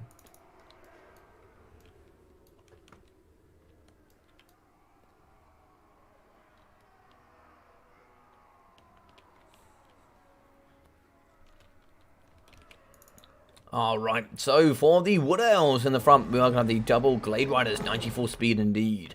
Wildwood Rangers mixing in with War Dancers for the anti-infantry, armor piercing as well for the Wildwoods. A ton of guards for the anti-large and armor piercing, so quite a good front line there. Bucket loads of AP alongside the Ancient Tree Man. So the man, the myth, the legend here in the front. Sorry, if you do hear some explosions in the back, I am alright. It's just going to be, of course, firework night. We are going to be having the Power Stone, Flesh to Stone, Earth Blood, and Life Bloom in for him. So lots of good stuff indeed. Good physical resistance as well from himself. He does have a fire weakness, of course. So from the boys today, let's have a little look in the back. We are going to be having the Dark Riders are going to come in from, the Glade Rider Spears are going to come in from behind.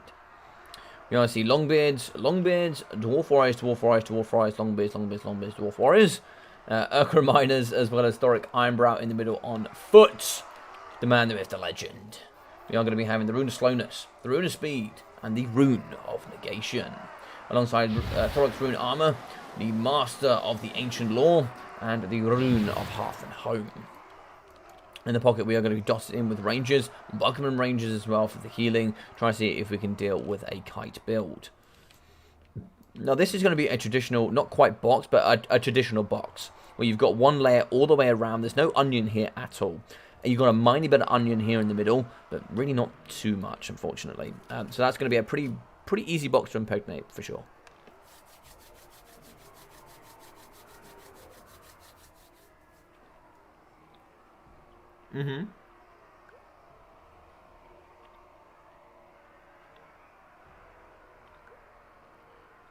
Well, firstly, I'm hoping all things you've had on your plate are, all the real world stuff on your plate has been great. Hope it's all been really positive.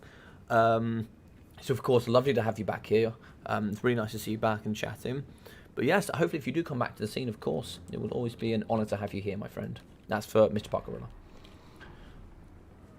But, of course, yeah, the new meta of course, the Cav Beta certainly brings in some new and interesting things. Oh, the Duke from the Tree Man coming straight out the door. He does take a bit of a volley to the face, though. He will heal pretty comfortably, but of course he's going to be a ginormous target. He does have 75% missile resistance, thanks to physical and missile. And in the back here, oh, we do actually have a juicy pocket opening. You've got to be careful here. The Dowie are already reacting a little bit too slow, unfortunately. This pocket is open, and we are going to be shutting down some of the Bugman Rangers. We do get in. We do hit them a little bit, but they have pushed through. Unfortunately, a little bit slow there in the back from the Dowie. This is what I'll talk about. These gaps are actually much wider than the Dowie really want them to be. There's another gap here. They have pulled back, and there we go. He notices the problem. He's not quite quick enough here on the right side for the Longbeard. So we have collapsed on two of the Bugman Rangers. Now, they do have charge defense versus large, so they can negate a lot coming through. We're going to punch through here with a lovely surround force coming in for the Wood Elves. Now, in my experience, this is Wood Elf favoured, but it should be interesting to see. Actually, it was Mr. Full Opponent actually that said it was a bit more even than that, but I'd love to see him do well here in this game. The ladies are in the back. We're going to do pretty well, so we have 38 melee defense here for the Bugmans. The Bugmans can hold, but of course they have 40 melee attack with anti-infantry there for the War Dancers, so when they hit there on that charge, oof, they have a pounding. Blasting charge in the front. Oh, the Tree Man is getting well and truly thumped here in the middle. So much range just pouring into the Tree Man. Moving in with Thoric as well. With the big man with 135 armor. I think I just saw 117 leadership as well. God damn, this man is thumping in combat right now. He is going to get thwacked there by the Tree Man, but the Tree Man is getting decimated. Power Stone going down. He doesn't have regrowth. He does have Flesh to Stone, but doesn't look like it's been utilized too much here. A ton of guards moving through, trying to see if they can delete on the Rangers. And if anything, this looks like it could be a Dowie win here for Mr. Full Poland. So the anti-infantry War Dancers are collapsing on the back of the Bugman Rangers, and that is going to stop a lot of the range here in the backside. Looks like on this hand side, looks like it's going to be a Rune of Speed. Plus 24 melee attack should really help delete some of the Wildwood Rangers. Eternal Guards will struggle. They do have good AP, but of course the melee stats are not that strong. 54 melee attack for Longbeards. They just absolutely motorboats when you get them increased. In the middle, though, we are starting to break down some of the Rangers. If we do get back the big man, we do. Earthblood, early doors could be very strong. Charging in here with some of the Riders as well. Dwarf Riders are going to get broken. War Dancers as well. Looks like here in the back, Rangers are going to have to drop. They are starting to get really pushed onto here. They're getting a little bit suffocated there in the middle, unfortunately. That is the problem sometimes when you just have a box build. Each one of your sides are just as weak as the rest. two of the, well, one Bugman and one regular ranger going to be in the back here are going to get caught by one unit of war dancers. Probably want to move back the rangers and allow the Bugmans to fight. Bugmans have much better stats and regen. With that nice brew there from Bugman himself. Now the rangers should be able to shoot over the top and start to delete some of this infantry. But balance power is relatively even considering how damaged the Ancient Tree Man is. 1,000 health for him. He should be able to fight against the Dwarf Warriors pretty comfortably. It's like here, Rune of Slowness going down on the war dancers. Charges in the back here from the Glade Riders. They're actually going to waver and maybe even break here the Rangers. 2 leadership for them. They haven't broken yet. Now negative 20 line. They might break now. Couple of breaking here in the middle. You can see a lot of infantry here just really pouring in everywhere. I can't really see a free unit shooting here. A couple have broken. On the outside, Longbeards fighting alongside some more Longbeards here with the Eternal Guards. They'll do pretty well against Eternal Guards, but the Longbeards really need to be fighting here up against the War Dancers and the rest. Unfortunately, in the front here, we can see some charges on the Bugmans coming out of the Glade Rider Spears. Glade Rider Spears can clear up pretty nicely here in the middle. These big bad Spears can do some great work here. That melee defense should be able to hold, though, with that regen. Hopefully, we can fight here just a little bit. They are going to be wavering, so they will be going down here to the charge coming out of the Glade Riders. Thoric is in the middle. It's a shame we don't actually... We bought Rune of Negation. If we actually bought the Rune of Wrath and Ruin here in this pocket, that would have absolutely deleted some of the Wood Elf infantry. On the side here, it's like Flesh of Stone going down on the War Dancers as they fight up against Longbeards. That will help them, puts them up from 15 up to 75 armor. That should help them fight here in the middle. Longbeards are now going to be losing up against the Eternal Guards. Shots coming out. They are going to be shooting into the Ancient Tree Man. 700 health for him. Maybe an Earthblight going down for himself, perhaps. It looks like that's not going to be the case. Looks like it's actually going to be a heal here. Oh no, a Flesh of Stone there. Was there a heal here in the middle? Maybe there was a heal there. Wasn't quite too sure. 760 on the health. But we are going to be pushing with the Eternal Guards. Eternal Guards also chasing against Bugmans with the Wildwood Rangers. Clearing up in the back here are going to be the Glade Rider Spears. And with a bit of an overlook, you can see the Dowie have been extremely spread here. They've been spread rather wide and rather thin. We can see War Dancers will be moving through. Balance of Power is now going to pull into the Wood Elf favour, even with the broken Ancient Tree Man. Thoric is not having a great time. The big man is just going to be getting stabbed by big armor-piercing spears. And also the Wildwood Rangers coming in for those. I forget what the weapons are called here. I forget what the two-handed big swords are called. Ah, that's so silly of me. I should know. They're not scythes, but I can't remember what they're called. I should know, but I don't. It's very bad of me. 6 leadership here for the Ancient Tree Man. He should come back. It's going to be a pretty low roll for him to come back, but he should come back. 8 leadership. He's getting away. 5 leadership. So he's going somewhere between the two. If he comes back, a quick Earthblood on him, and we're back and ready to go. Balance of Power massively pulling out of the Dowie favour now. In the back, we do actually have some Rangers coming back to the fixture. Charging in with the Glade Rider Spears to clear out the Bugmans. And it's like here we are going to break the second over here on the left. In the middle, Wildwoods alongside some Spears, fighting and breaking here against some of the Dwarf Warriors. They do have good melee defense, but of course they do struggle to punch back sometimes. That's where Rune of Doom can really get invested and really come back quite strong. Wildwoods are going to come forward. Very healthy, 4.3k. Do we get the Ancient Tree Man back is the question. Yep, GG's indeed. GG's well played. Glaives, thank you very much. Thank you very much. Yes, glaives. They have glaives. So you have to have a handle on the bottom and a handle on the top, so you get a bit more leverage when you hit through, and they pack a punch. So GG's well played. 760 there for Thoric Iron Brow, with 520, 230, 500, and 360 for the Dwarf Warriors. 815 for the Okina Miners, with 580, 760, 880, and 714 for the Longbeards, with 450, 540, 420, and 710 for the Rangers. 600, as well as 800, 640, and 330 for the Bugman Rangers. Got 44 there for the Ancient Tree Man. We got 670, 217, 513, 300, and 525 for the Eternal Guard Shields. Pardon me. We got 860, 540, 1100, and 1.3 for the War Dancers. 880, 1.1, 1.3, and 1000 for the Wildwoods, with 500 and also 212 for the Glade Rider Spears.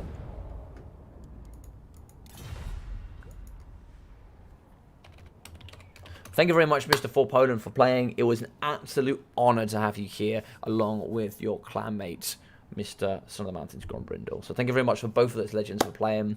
We will be having a final here between Mr. Dark Phoenix as well as the big man, the myth, the legend. Where can we see you? Where is Mr. Dr. Kokosik? Aha. Dr. Kokosik.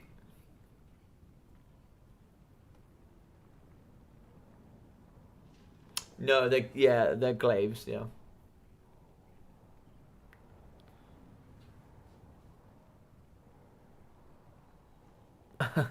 Yeah, it's amazing. I'll check. Yeah, I saw that.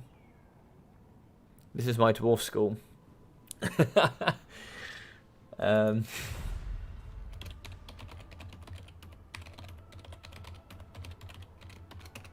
Welcome to the final, gents. We will be here on Karek Asgal. Yes, indeed. It's almost like I know what I'm talking about. Karek Asgal.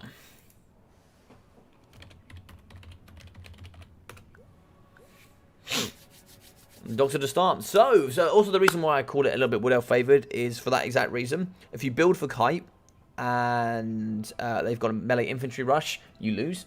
If you build for melee infantry rush and they go Kite, you also lose. So it's pretty hard for the Dowie, that matchup, I think. And I think it's just becoming harder and harder here. But GG's well played. It's a very tough matchup.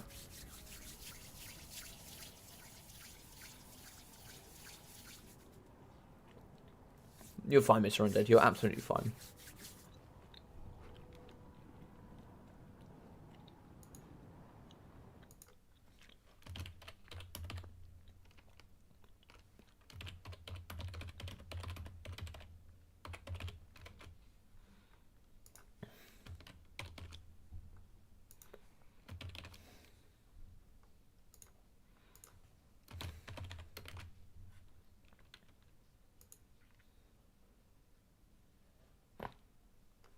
Yeah, you played very well, Full Opponent. You played very well, my dude. You played very well. Aha, thank you.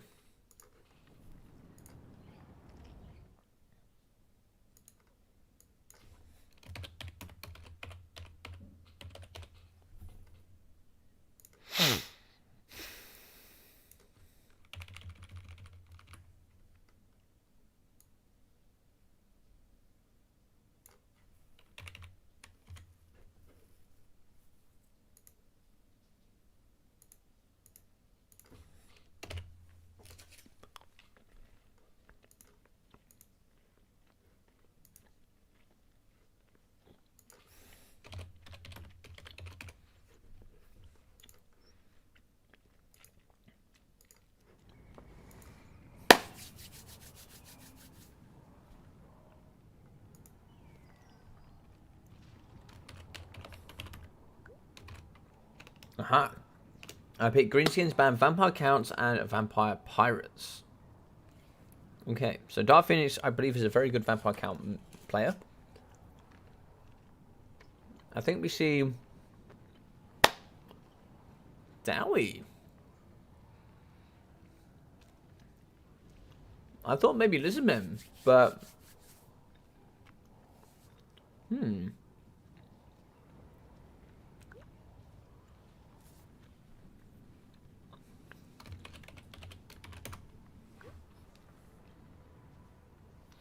you play well for Podem. As I said, as always. For you and Grombrindle, it's an absolute honour to host you both. You played very well. Very respectable.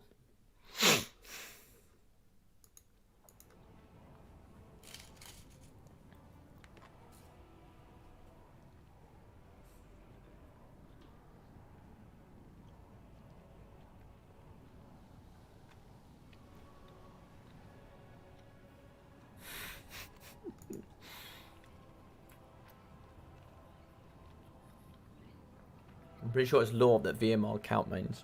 Yeah, fair enough. I don't think so, though. I think there's a lot of them that don't main counts, but They all play counts because a lot of their players are very, very good VC players. Some of the best VC players in the game come from VM. Probably the best VC player comes from them, really. In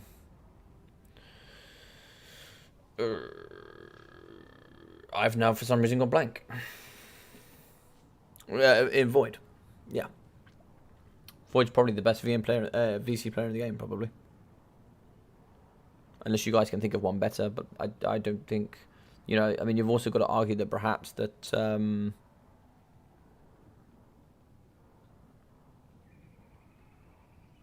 AC Moore has maybe got to be up there. AC Moore, maybe Void Lols, maybe there's some of the top 2 Vampire Count players in the game. As far as I can think at the moment, I can't think of any better, for sure. Outside of that, I know a lot of them can use VC very well. Yeah. I don't know, Caradoc. Do you, though? Don't you, though? No, I don't remember what you mean, Caradoc. I'm thinking it is High Elves, I think is your main. I believe your main is High Elves, Mr. Caradoc. If I remember correctly. I think you like your High Elves. I think you like your Skaven. And I'm trying to remember what else you play. I know you play a lot of VC, so maybe VC's got to be out there. Maybe it's those 3 you play. Maybe in that order. I think it'd be Vampire Counts, Skaven, and... Sorry, High Elves, Vampire Counts. No, High Elves, Skaven, Vampire Counts would be your top 3. Welcome, dude. Welcome. Tell me if I got that right. Tell me if I got it right. Yeah, High Elves. Yes. I had a feeling and that might be the case.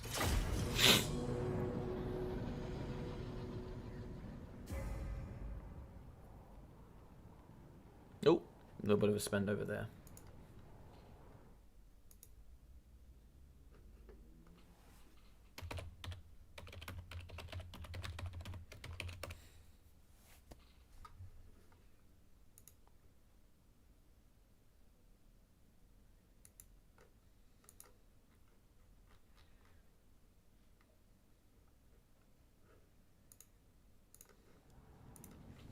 All right, game 1 underway here between these two. Let's get it going. Ain't Anticity a good VC player? He's a good VP player. VC and VP, of course, you know. I'm sure you know, Doc. They're of course, different. But the best VP player in the game, yeah, for sure, Anticity. Yeah, for sure.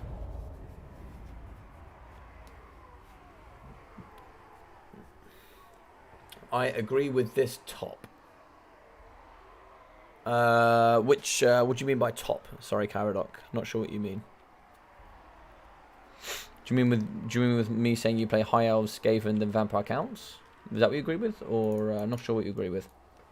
Alright, so in the sky we of course, yep, gyrocopters. So brimstone guns, 3 of them, of course, and they're gonna be in that glorious red. Gotta love it. The Norgrimling Iron Breakers at the front here, with the Iron Breakers, Slayers, as well as the Double Master Engineer and Ungrim's Iron Fist. So 1 Flash Bomb. So it looks like here we are going to be having Flash Bomb, Firing Authority, and Restock. Restock, Firing Authority, and the Ballistics Calibration. We are going to be having Ungrim Iron Fist, who will be naked and unbreakable. Alongside, yeah, there's the Norgrimlings and the Iron Breakers in the back. Here with cannons and the Goblobber for the negative leadership, with the Slayer in to protect. Not a huge force, 318 units. Oh my god. When did Dowie get like this? When did they get like this? Night Goblin Fanatics. The Rusty Arrows there for the Goblos. We are going to have the AP Loonies for Fanatics. I actually don't know what the limit on Fanatics is, I'll be honest. I really don't know. Grom the Paunch and the River Troll Hag. So, for Mr. Grommy Grom, we are going to have the Axe of Grom, the Lucky Banner, Great is here, and a Language of the Boys. The Giant River Troll Hag in with Spirit Leech, as well as Mither. We're also going to have Arrow Boys in the back, mixing in with some Gobbos and some Black Orcs with the Goblin Big Boss. It looks like on foot. Yeah, he's going to be on foot with They Need Stabbing. Fair enough. Can't complain at that. Squig Herd on one flank, and maybe the Durkhead Squigs? No, no more Squig Herd. For the Durkhead Squigs, you may only pay for missile resistance, I guess, so maybe it's not all that worth it. Not really too sure. But we got a lot of range. The problem going to be here is that we have the rusty arrows in the front, we have Spirit Leech, we have more Orc Arrow Boys, and then we have a Spider Core. So Spider Riders, Forest Spider Riders, Spider Riders, and then the Morkos Mangy Marauders. It all comes down to, can you protect the gyrocopters? In reality.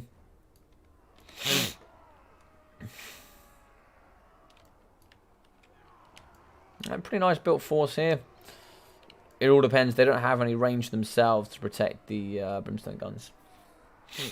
Calibration coming out here from this dude. So the Master Engineer in the back can help give extra accuracy here to the cannons. And I believe reload rate as well. Yeah, accuracy and reload skill. So that should certainly help. Yo, Joseph, how we doing? Got a root for the sub-faction player? Of course, my guy. Of course you do. Got to be a man to bring a sub-faction. Tank is good as well. Legion. Legion's a brilliant TK player. Don't know about VC and VP. I haven't seen him play in a while, to be fair. Tank is a very good VC player, for sure. 3 factions that you said for me. Phoenix must be joking with no Thoric build. I have no idea. I have no idea. But he didn't go with Thoric. I mean, of course, Ungrim is unbreakable. And, you know, he does pretty well against Grom. So, maybe. I'm not too sure.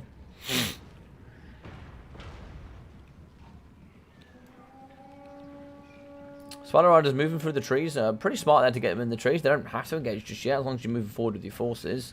Because then you see some bombs on the front line. Just delete the cheap chaffers, and of course you keep the blasting charges for a little bit later on.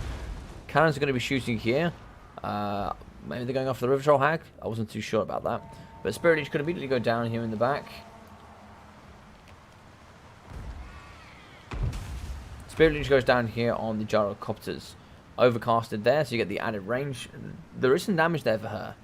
Mythic can go down, so we do have to be careful. Orc Arrow Boys there with the rusty arrows. We're definitely going to be seeing these fall, I think. Yeah, looks like there. Mythic does go down. Negative speed. These are going to get shot really hard. Reduction in armor as well here with the rusty arrows. So we have the boys over the top. We are probably going to be shooting here down on the River Troll Hag. We can remove the River Troll Hag. That is very... Oh my god, so much damage. Of course, she's going to be large. You have armor piercing as well here. Anti-large and fire damage. And she does have a fire weakness. She's going to break. If you can shatter her, that's a big win. These are going to run away. Oh, firing a Tori in the front here up against the goblins. There's so much here to remove chaff. It's amazing.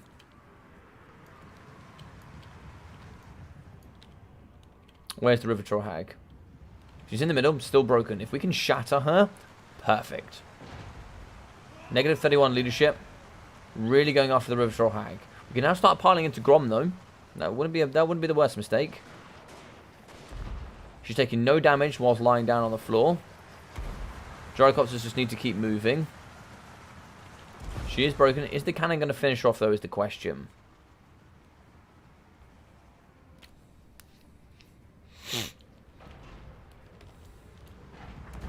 Ooh, near miss is coming down on the Goblin Spiders.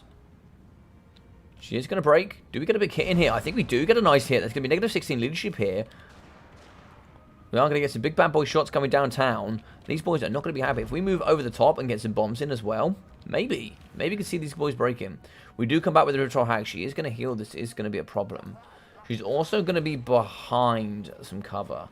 I don't know if that's intended. I don't believe so. But it is making it pretty difficult here. We see in the front, goblins have been broken. Blasting charges over the top. We can see fanatics coming through as well. We need to be seriously careful of those fanatics. Black Orcs are moving forward. Black Orcs will get destroyed here by the Brimstone guns. Brimstone's moving over to the right-hand side. We can see in the back there the Squig Herd ready to go. Squig Herd's moving in on the left. Anti-infantry and armor piercing. These bad boys can certainly do some work. Flash bomb here in the middle would be very nice. We could certainly maybe see a bomb drop. No, looks like no bomb drop. Ungrim's in. He's going to be slashing pretty hard here. Blasting charges at the front. Going to be deleting the fanatics. She is back. There's no focus on her at the moment. Cannons here are going to be shooting over on the left-hand side, maybe up against some of the skirmish cavalry. Of course, you move the skirmish cavalry, you should be able to get away with this for the majority. Big hit going downtown on the Spider Riders. Negative 16 leadership. and 10 there negative as well from the artillery shots. We did break the Black Orcs here using Ungrim. Slayers come over to the right hand side as well to deal with the Squigs. Squigs were actually shattered. So some really nice work there. On the left we can see Gobbos coming in. Gobbos could be used here with the blasting charges. The 8 peak loonies coming forward as well. You definitely want to blasting charge the 8 peak loonies. Flashbomb in the middle, negative 24 melee defense here. Wants to fight also up against Grom. Blasting charges into his face. You see Fanatics down the line going to be deleting the Nor Gremlins. Lots of damage here. Oh my god, so much damage going down up against the double Iron Breakers. That was... oh, that was vile. That was vile. Where is she? She's still going to be back. She's still going to be healing. Giant Withdraw Hag has kind of been forgotten about here. Firing of Tori here through the middle. It does catch the backside of the Fanatics. It's the majority for the Iron Breakers. Bazapar is going to be favouring the... he's going to be favouring the Dowie. Dowie are pretty beaten up, but the Dowie are going to be holding. We are going to be rating Goblins in the back. We do actually have the Dirk-Kick Squigs. Sorry, not the Dirk-Kick Squigs. The Squig Hoppers, or the Squig Herds. Slayers moving into meat as well. Gobbos with the Fanatics do fall forward.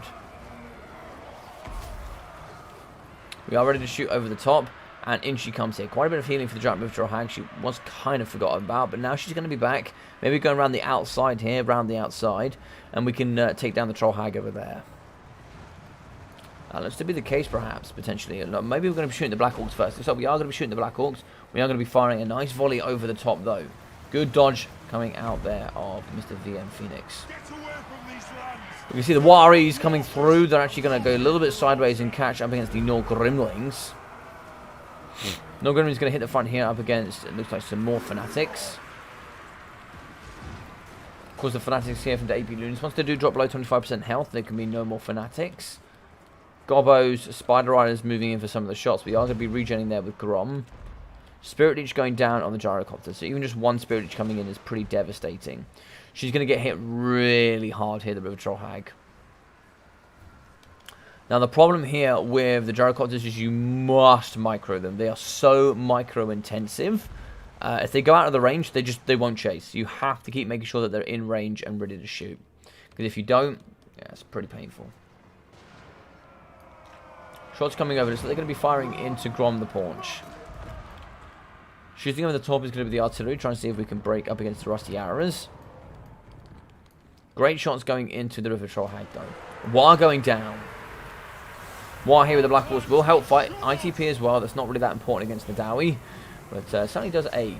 We can see here Slayers are going to be actually catching Grom the Paunch. Grom the Paunch is going to get getting decimated here in the back. Spider is moving in to try and see if they can blockade. They do get away with that. Looks like Grom is going to be able to move away, but for how long is the question.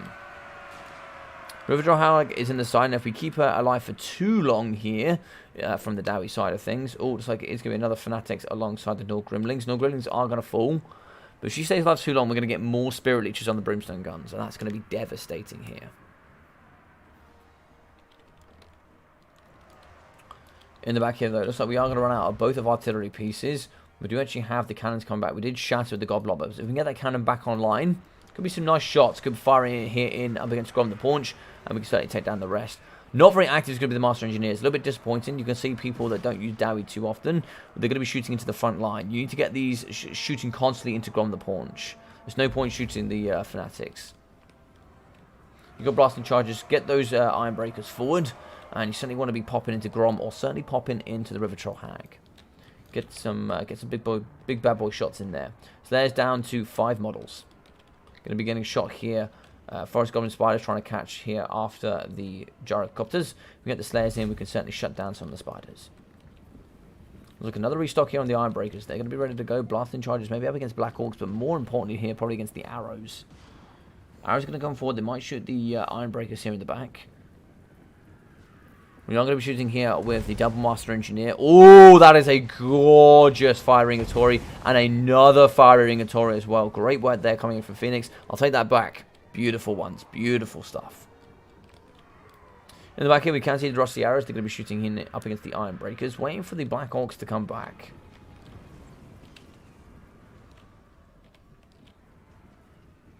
Gyrocopter's ready to go. The Brimstone guns are online. Could they get them back and chase Grom, perhaps? Maybe. That is a possibility. River Hag is miles away, getting protected here by the skirmish cavalry. Only one here left to shoot. We can see in the middle is going to be the Goblin Big Boss. He's going to be chasing up against the engineer that has only the ballistics calibration.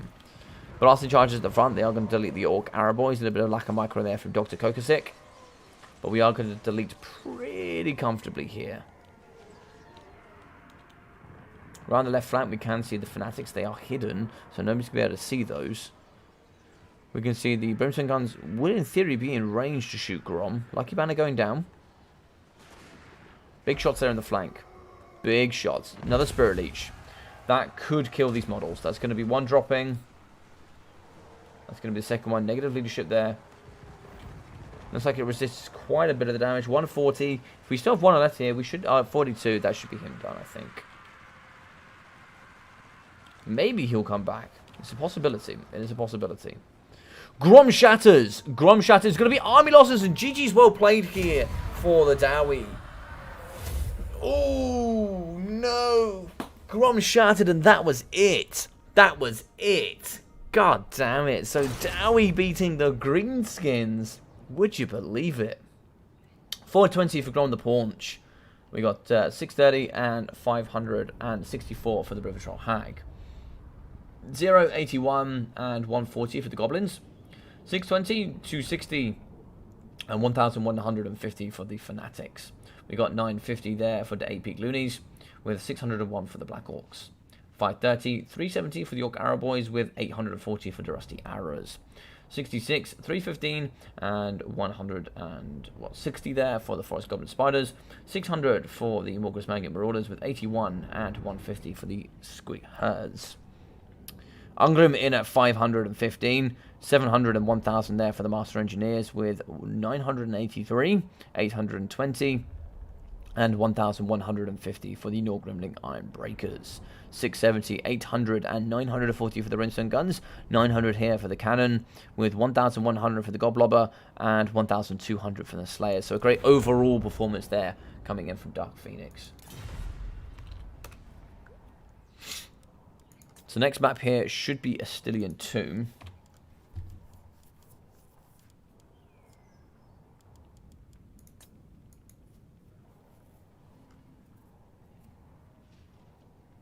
Hey, Mighawk, how you doing, buddy? Is this Greenskin favoured? It certainly used to be. Is it anymore? It's tough. It's tough. With the Dowie, you've really got to grind it out, but you can win it. It is. I think it's a 50-50, but we can always ask. We can always ask. We can always ask you, lovely people.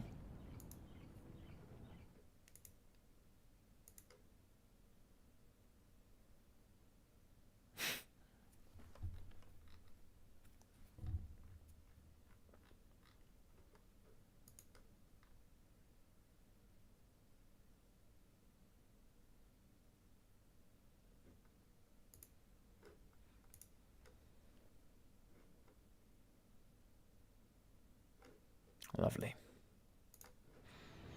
Alright, Mr. Dark Phoenix is going to take a Dubsky here on the end. Lovely stuff.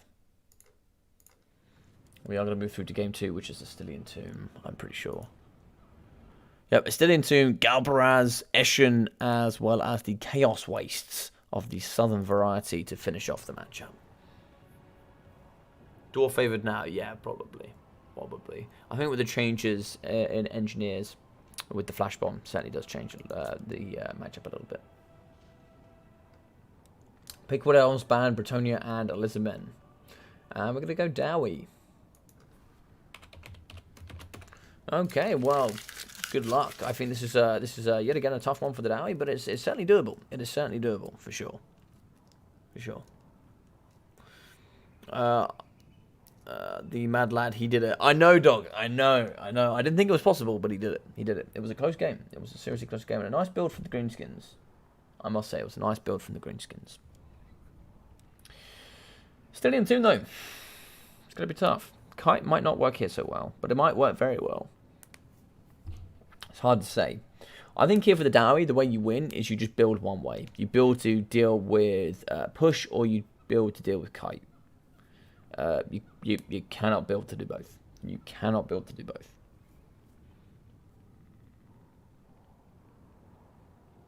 Not quite yet. We are in the final. It's 1-0 to Dark Phoenix. This is a best of 5, Mr. Mihawk. It is a best of 5. Yes. But how are you, my friend? How's it going with the Polish community? How's it going with the championship? Hope it's going well. Hope you've enjoyed it. I love the counter rush. Oh yeah, if we got a counter rush here from the Dowie, just like bucket loads of blasting charges, Slayer push, maybe it could be really good. Oh, you want to see a full elf rush? Okay, a full elf rush can be pretty gorgeous as well. So we are ready for Dark Phoenix. Oh, I'm ready as well. I'm on the edge of my seat, ready. All right, so.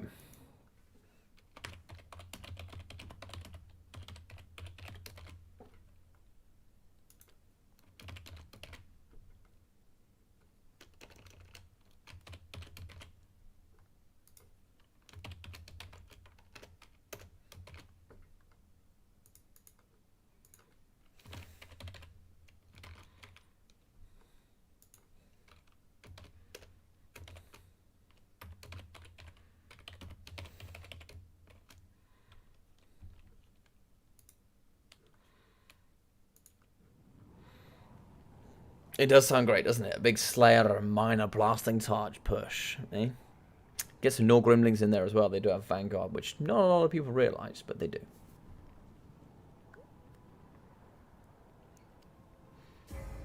Yeah, some nice gyro work there coming in from Dark Phoenix. I did enjoy that last game.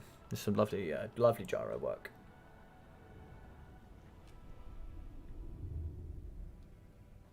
Alright, game 2 here, Astilian Tomb. We are going to be having the Dowie up against the Wood Elves. So it'll be 2 Dowie for the first 2 games. Would you ever believe it? The Dowie have overtaken the Beastmen. You never would have thought it. But it would be 30-minute kite with Way Watchers. I mean, the Way Watcher kite is also very strong here. Very strong indeed.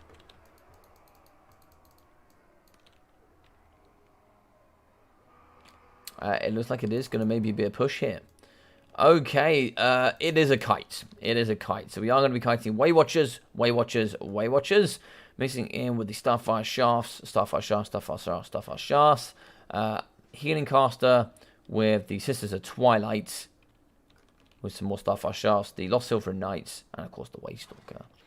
Just double check, that's 1, 2, 3, 4, 5. 5 units of 360 skirmish. Should be 5, 8, 9, 10. 10 units of range. Fine. Good. For the Dowie, however, we are going to go Slayers, and the Dragonback Slayers, mixing with Miners and Blasting Charges, the Urkra Miners, a bunch load of Rangers with the Ulthwar Raiders. We are going to have Nor Grimling Ironbreakers and the Peakgate Guard Hammerers, alongside Thoric Ironbrow on foot, with the Rune of Slowness, the Rune of Speed, the Rune of Wrath and Ruin, Thoric's Rune Armor, the Rune of Ancient Law, and also the Rune of Hearth and Home with Forge Fire. So very strong. Oh, my memory there. I had to remember all of that. Couldn't call myself a Dowie main if I couldn't. Here we are going to have the Eagle Quiver and Conjoined Destiny there for the healing, alongside Vantage. Yeah, very good. This is going to be tough for the Dowie. I think this is going to be tough for the Dowie. But I think it's doable. I think it's doable.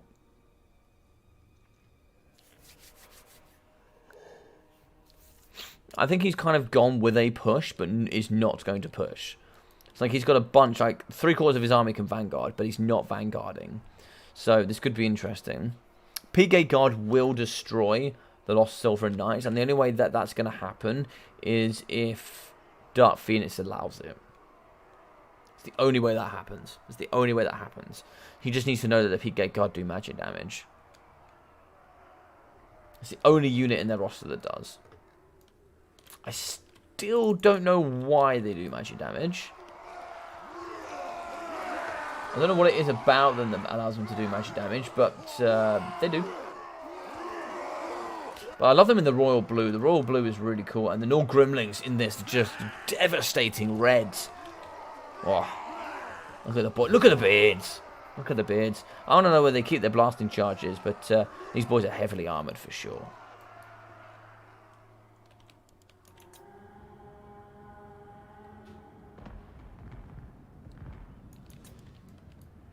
Weight Watchers shooting over the top. We are going to be deleting Dragonback Slayers early doors. They even have added 20% physical resistance, and that was one volley. They even have silver shields as well. I don't believe they're doing magic damage, no, just AP. Shots in the front here coming in from the Sisters of Twilight. Arrows of Kurnos in the middle. That is going to hit right down the flank. Luckily only hit and killed maybe 2 models, or a couple of models. It's going to be a big push. It's going to be a big push.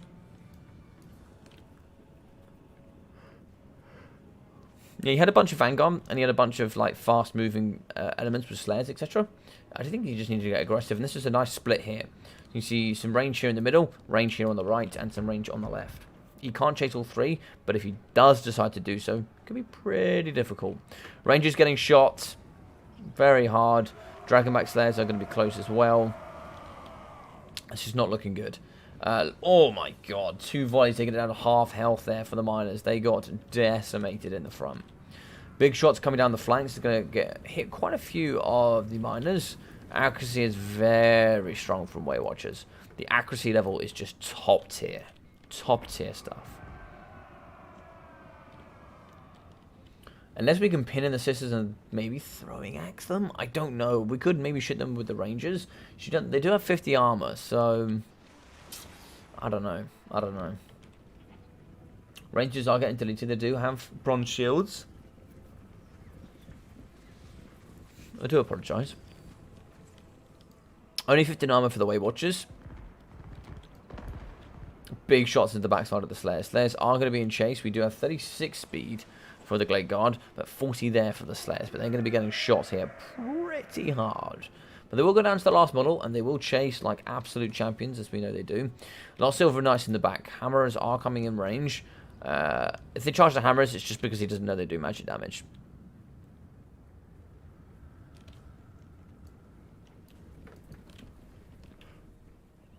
I apologise.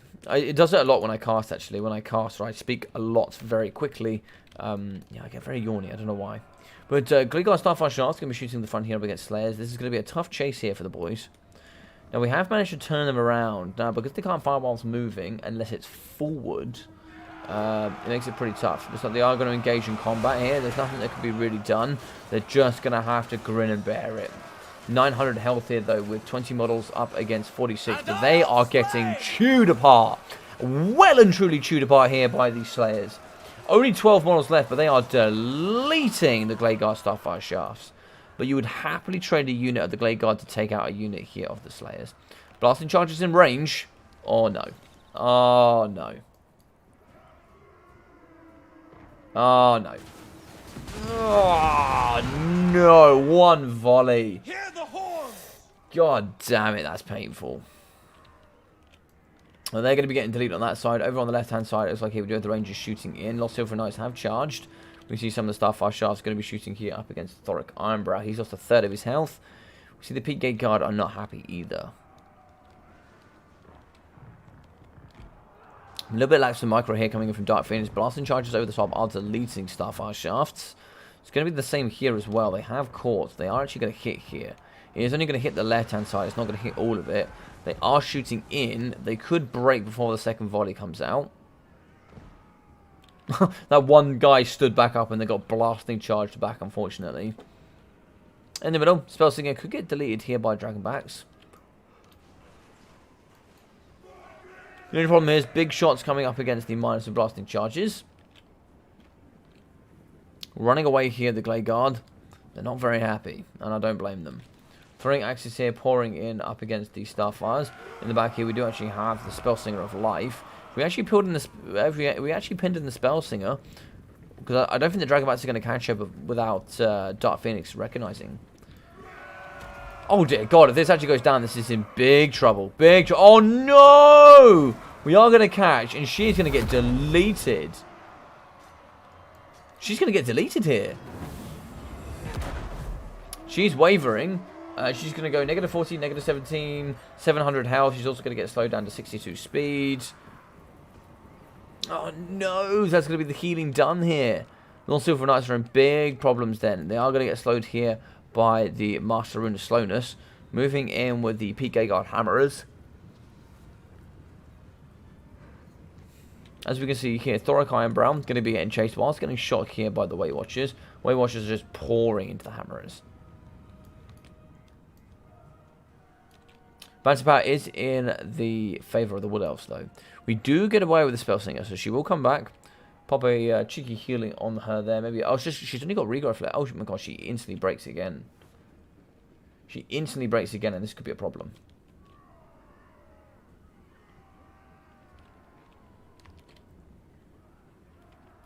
Starfire Shard's going to be running away from the miners. Shooting in the middle here, coming out of and up against the Lost Silver and Knights. Fortunately here, these Rangers are going to get thumped upon.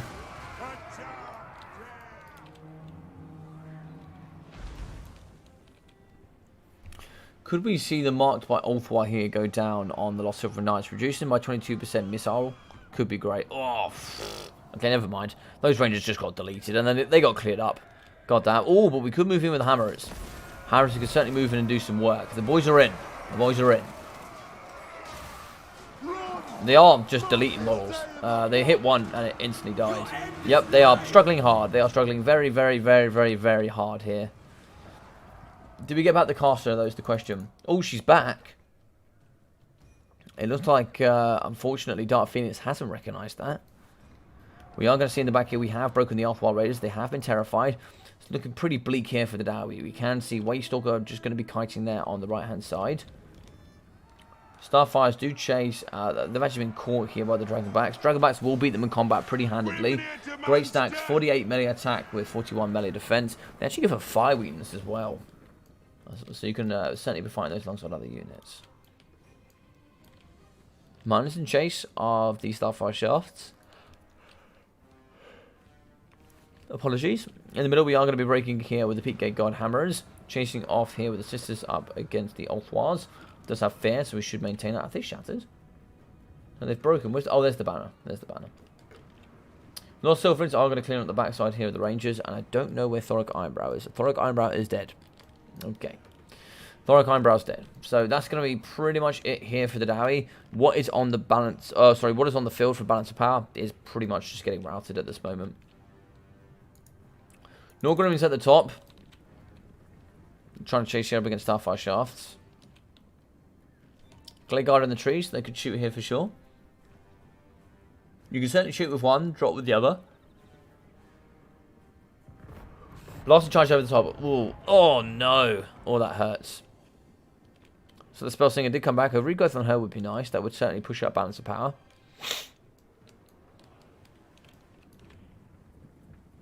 Ulthwar's down to 36 models. PK Guard Hammers as well, down to 15. It's a sad shame. It's a sad, sad shame to see Dowie in this state. You hate to see it. You hate to see it. And that's what I mean. He went for a bit of a hybrid. He went with some range, some infantry, and just unfortunately got out-kited. It's very, very difficult.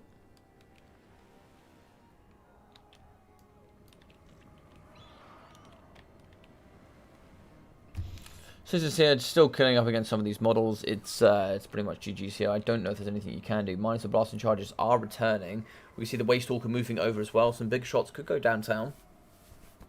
We could be turning and burning at the top here, though. Let's have a look. We could be. I thought we were going to see some shots here against the Norgrimlings, but of course they don't want to get caught. They do have 60 meters of range.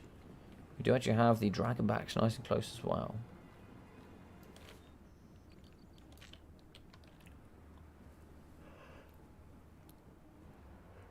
Apologies. Lost Silver Knights fight up against the Great Stag. I'm sorry. Yeah, Lost Silver Knights fighting here against the Miners. They did actually get a regrowth. That's going to heal quite a few models here. Still 8 left, so they can do all that good Terrify here in the backside. We do have ITP for the Norgrimlings. Slayers, of course, not going to get affected, but everything else here, it doesn't particularly matter too much. Blasting Charges could actually do some okay work up against the Waystalker. Only 40 armor for him, 50 here for the Sisters, and they could do some lovely work up against the Weight Watchers. Weight Watchers can shoot pretty heavily here into the Okina Miners. It all depends, though. Slayers running, returning here are some of the miners on the backside. Looks like they're going to be charging after the Spell Singer of Life. All depends if we notice it from the big man.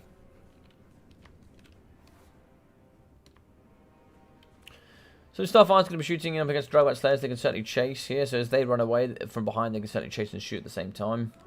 37 models left, so just quite a lot of models, but not a lot of health. That is not a lot of health. 1.5k for how many models left? 36. It's very interesting. Another regrowth going down here. Fortunately, it's going to be wasted. They're going to be at maximum health at the moment.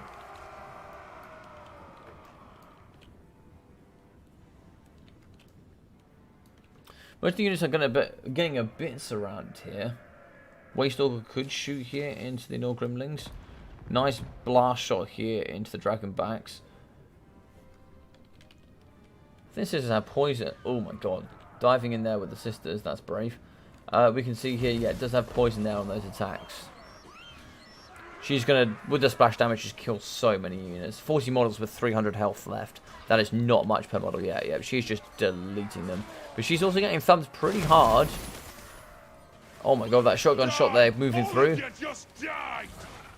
Nice there. Yeah, there's a lot getting deleted here, but they are going to go out in absolute fashion here. Like they're just going to be carving down. They're going to be happy. They're going to be where they want to be. There's going to be one model here with 7 health.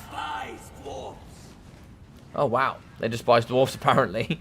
The Silver Knights. Oh, big shot coming over the top. Actually hits the backside of the Lost Silverin. Charging multiple all throughout. Unfortunately, it's not going to be enough. That is going to be Army losses. GG's and well played. Hey, buddy, how you doing, Mr. Zypher? I hope you're doing well. Hey, Grumpy Gone. Why dwarfs have magic damage? Lore. Who asked why do they have magic damage?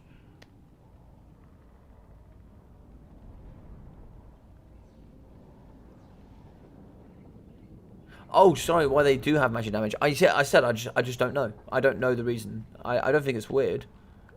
Oh, sorry, I might have said it's a little bit weird that they specifically have magic, like a unit has magic items. Heroes makes complete sense, but I wasn't sure. I said I wasn't too sure why the Peak Gate Guard do.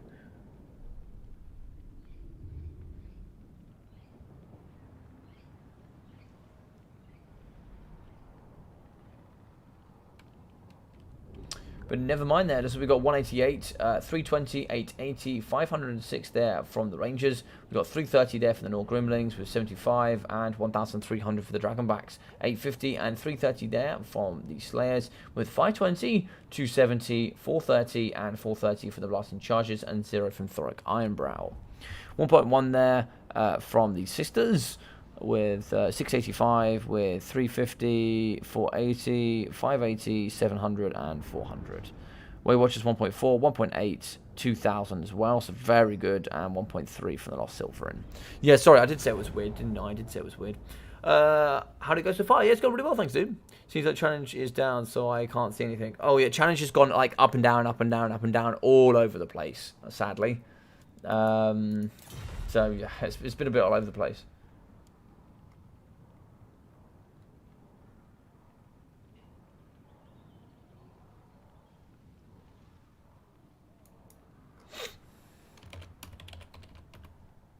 I mean, no. You know, I'm not going to allow it.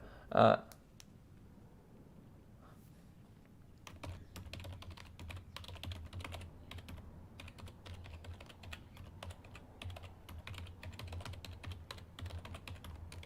mean, I'll take your opinion into consideration, but everyone hates a lot of maps for different reasons. I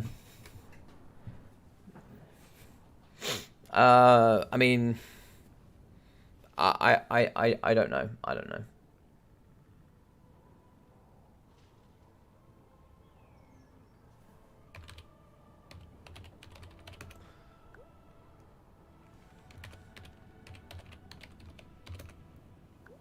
Yep, pretty much. It's basically 50-50.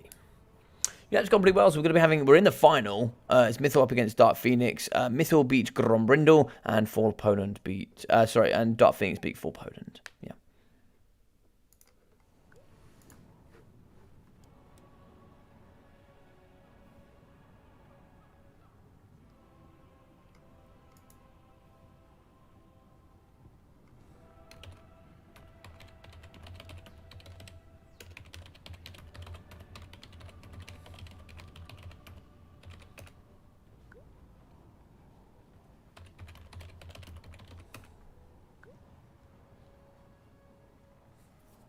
I mean, I'm sorry, Dr. Coco, but you decided to play this matchup on that map, knowing that this map was coming.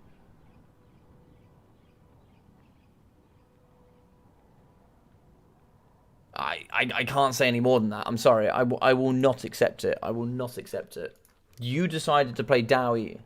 Any other would be the same. Okay. We're just going to move on. Dark, Phoenix. Oh, no. Is it I think it's Coco's pick, yeah.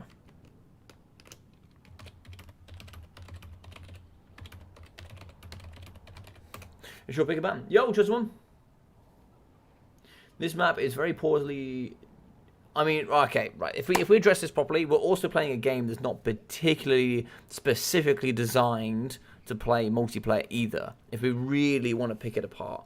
I mean, I also just want to... No, things aren't getting heated, CJ. Stop trying to mix things up and trying to make things worse than they are. The thing is, right, is that with this, there's going to be a lot of maps that... There's going to be a lot of maps that not everybody likes, and I understand that. And you could talk about the map being badly designed, but it's one of the few medium-sized maps that we can actually use.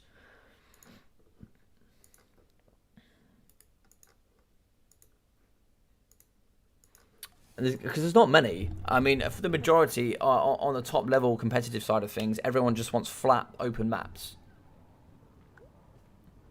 Like, you know, I get a lot of complaints when I put a couple of extra maps in that we don't normally see in the rotation. Like, for example, I was thinking today about putting in MP Alpine Ridge, but I get a lot of complaints when I play MP Alpine Ridge because you can't kite on it, and apparently it's a broken map. And it's one of those things that's like, well, perhaps you shouldn't kite on every map. You know, I like the map. I like the map. There's great Vanguard spots on it. I generally don't see what's wrong with the map. I don't particularly think it favours either side, I don't think. It's a concave map that's pretty... I mean, to be fair, I'd be willing to listen to your reasoning. If you have some reasoning, feel free to put it in the chat. But it does not depend on the map. The exception is country of troll. Oh, troll country. So troll country, I also don't get right. It's just a small map. It's just a small map. Estelian Tomb is fine though. I don't know why anyone would complain about it. I mean, it's just a normal map. I mean, if you guys don't like it, I'll take it out. So there was a genuine complaint for, and I understood this one. I have to remember which one it was. I can understand why people might not like to play on Alpine Ridge because of the ridge, but the ridge also does force people to play different, and I get that. And I'm more than willing to. Hey, Icebear, how you doing, buddy? This map would be great if it wasn't one side having a big space and the other not. Oh, right, okay, I see what you mean. Do you mean like one side is deeper than the other? Yeah, I can agree to that, Icebar. I can agree. To certain extents, there are always slightly unbalanced sides. I guess. Yeah, perhaps. Yeah, maybe. Yeah. Was it Shrimmer's Ward? Yes, it's this one. So I took this one out of rotation because you can see on the map there's a little bit of a black area. You could form a bit of a wider box using that side. So that's why I took this one out of rotation. I thought that was a good justifiable reason to take that out of the rotation. And I myself play on all these maps. I play on all these maps myself. I make sure that I feel comfortable in all these maps. I make sure that I feel like the maps operate and they are fair on both sides. Yeah, or we could just do that. Yeah, we could just do what Cypher says. We could just play every single map on MP Crossroads if we wanted to, but then of course we'd get very, very boring games. I think because it'd just be the same games over and over and over and over and over again. There'd be no changes in matchups. There'd be no different ways of thinking. But yeah.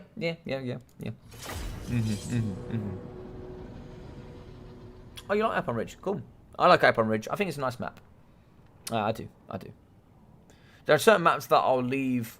So when I'm not on live stream and I can't cast, there are certain maps at the beginning that I won't play that I really like. I like Blue Reach River, but Blue Reach River has probably been the map that's given me the most problem before. But there's some nice ones. I like Battle for Itzel. I like this map. This is a nice map.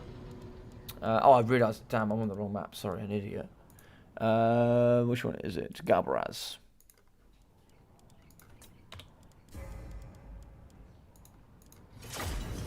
Yeah.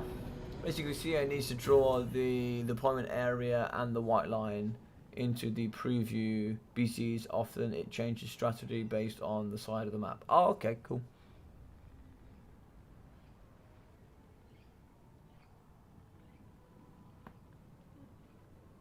I know a lot of thought is going into. I know a lot of thought is going into multiplayer for Warhammer 3. So hopefully we should see some big changes over the time to come. Chosen one for sure, for sure. I like MP maps. They are a bit big, which can be annoying at times. Yeah. I like to try and vary the map size. I like to try and vary the terrain that you see. You know, for example, like with the Stylian Tomb, it is a little bit favourable for Wood Elves. There's quite a lot of trees. You can utilise them to kind of your benefit.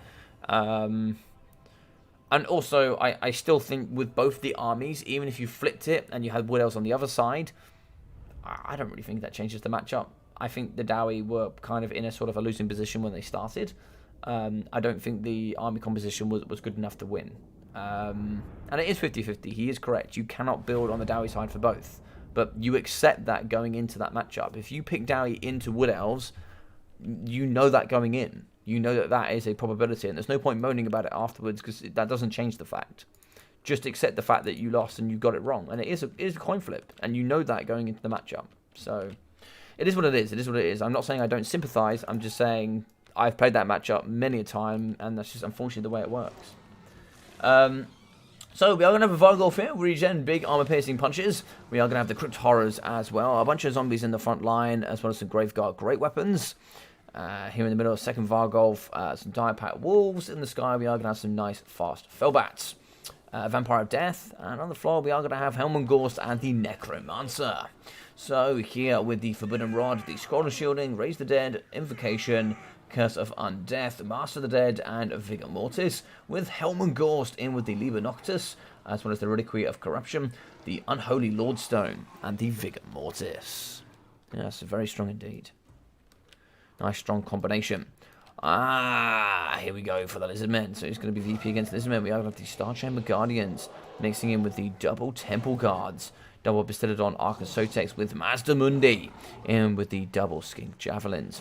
In the back, we are going to have the Cohort of Sotek, the Unbreakable Boys indeed, alongside the double Saurus Warriors with shields.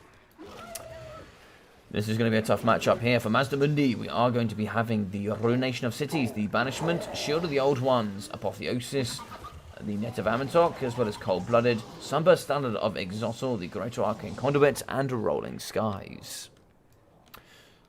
Yeah, very strong indeed. No Shredder, unfortunately, no Shredder. I mean, it's wrong to build army when you don't know which side of the map you're on. I don't care which side I play, I just want to know it before we start. Oh, fair enough. Not being River Maxon is always a plus for maps. I don't mind River Maxon. I find it's, if I find a map slightly more negative than I do positive, then I will just take it out of rotation, for sure. I'm disappointed too, Zypher. I'm disappointed. We definitely needed a Shredder, and then we definitely needed like Master Money to heal him up and bolster him forward and charge him headlong into the VC and just let him go wild. Lore-wise, they would stand no chance if the Shredder was here, of course, but you know. Oh my God, Javelin's going to be flowing everywhere. That's some lovely micro coming out of Phoenix. Phoenix knows exactly what to do here, going back and forth, doing all the great bits indeed. Over the top, Fellbats will be moving in.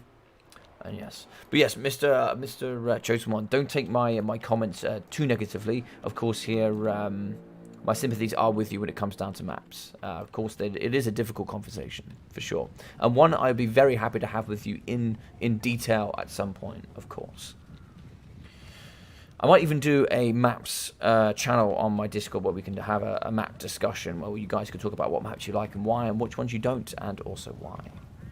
In the sky, Fellbats are moving around here. Three could get around the side here, could get into the back, get in position, get that nice full surround. You do want to be patient here as the Vampire counts. Get that surround in, get ready, start moving in and pinning in with the Crypt Horrors, and then start grounding and pounding here for the double Vargovs. Source Royals getting a little bit ahead of themselves. They are going to move out just a little bit. Try to see if we get a couple of rotations here in. We are going to square up with the Temple Guards. Get them ready to go. Javelins are in town. They are going to be firing downtown. Maybe try to see if we can hit the Graveguard perhaps. 3 Graveguard Great Weapons against 3 units of Star Chambers could be interesting. Mata is coming to the front of the fort. Arcosotek should be taking a side each as well. Mata can help in the middle, or you can have each of these on the side, deleting some of the Graveguard as well. Zombies coming around the flanks. Felbats in position. Spirit Leech, I'm sure, is going to be ready here. Master Mundi is just ebbing with power here. You can see it just coming off his forehead. And here we are. We're going to charge in the front here. Helm and Gorse going alongside the Crypt Horrors, in with some zombies as well. We are going to be having the Star Chamber Guardians fighting pretty strong here. And in the back, we are going to get a summon of zombies. Zombies should be able to push through into the back, maybe get onto the Javelins, or they're going to push and squeeze and stop Mazda from getting out. Here we do see Helm Gorse fighting in combat up against Mazda Mundi. Helmand here is getting punched pretty hard. We can see wavering are the Crypt Horrors. They aren't going to regen as they pop away. We are going to get the ability, the Arca Sotek going down. Charging in the back here up against the Vargolf. Going to be deleting all the infantry rear charges coming in from the Felbats. Shield of the Old Ones going down, giving that damage resistance and added added leadership. Over here in the middle, we do have Temple Guards up against these zombies. And here we can still see Vargolfs just absolutely pounding in here from behind. Citadel is going to turn. Can he burn, though, is the question. Not too sure just yet. We can see here, looks like the Vampire of Death is going to be in, challenging up against Master, I think. Does have 65 melee attacks, and no joke indeed in combat. Reckless Skinks pushing forward. We are going to get that damage over time here coming out of the big Helm Ghost. Instigation melee, we do have that Reliquary of Corruption really coming in and doing the damage. We do have a Banishment in the back here that's going to do some pretty good damage here up against a lot of the infantry. Graveguard do actually have Invocation off the heck going down to give them some healing. And we are going to push through with the Armor Clearance and Skinks. Felbats in the middle here coming down alongside the Vargolf. We are going to be punching here up against the Bastillodon. He's not particularly happy. He's going to be down half health. About 10 leadership there. He could be breaking pretty soon if we're not careful. Temple Guard solely fighting up against Graveguard. Doesn't really fancy either two there. In the back, we are going to have Source Warriors getting on top of the Direwolves. Bit of lack of micro here coming from Dark Phoenix. He's going to get hit on pretty hard here. The Doggos are going to be fighting. They're not going to be happy there, that's for sure. Ruination City's in the front here, trying to see if we can delete a lot of the infantry. Graveguard Great Weapon, Scroll of Shielding going down to give that protection. Invocation as well, trying to see if we get maximal utilization out of the shield. In the middle, Banner Pack is going to be favouring the VC. Skin Cohort Javelins are going down to Felbats. I also hear the Star Chamber Guardians will be fighting in combat up against Helm and Ghost. Helps here from the Vargolfs as they punch into the middle. We can see actually the Vampire of Death still going square to square up against Lord Mazda Mundi. And in the back here we still have some of those Javelins in and around, not particularly doing too much. We are actually going to be breaking here with the Source Warriors, 41 models left. Let's have a look here. So we have 2,700 health. Shield the Old Ones going down for the damage resistance as we fight here in the middle. Helm and Ghost, a healing cat coming out for him, but he's going to be healing himself pretty strong. He's not particularly happy. Master is really ramming it down his throat here. He is getting down and in the middle, pretty busy there. We can see the Arca Sotek going down with another ability. In the middle, we are going to be charging with the Source Warriors. Did we delete the Doggos? No, Doggos are dying in the back though. Negative 17 leadership. And I'm sure here that we think we've done the job here for Mr. Caradoc. No, sorry, not Mr. Caradoc, Mr. Coco. I do apologise. Vampire and Death, looks like we are going to be Invocation here in the middle in a nice overcast, trying to see if we get as many models as possible.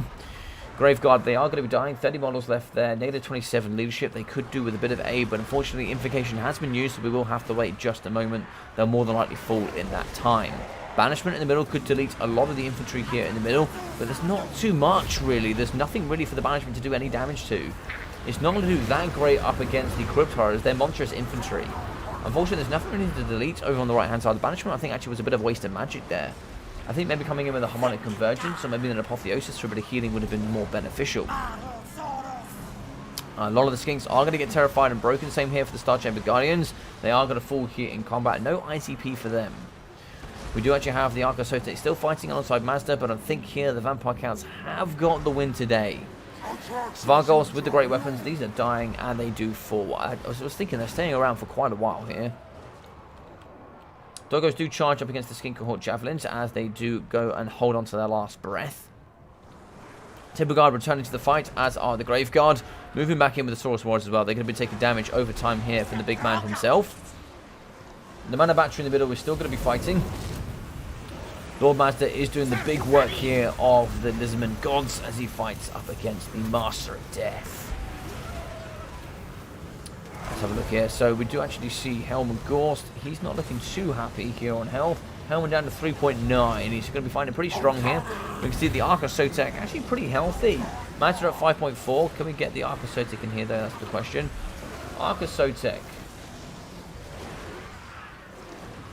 I think it's at 2. Oh no, that's Master Mundi's in it. No, Master Mundi's 5.4. I think it's 2.3 there for the Bastillodon. Skinks coming back through, so 2 Skinks still fighting here against the Crypt Horrors. Crypt Horrors -7 leadership. Balance power still very heavily in the VC favour. Lots of damage here coming out of Lord Mazdamundi.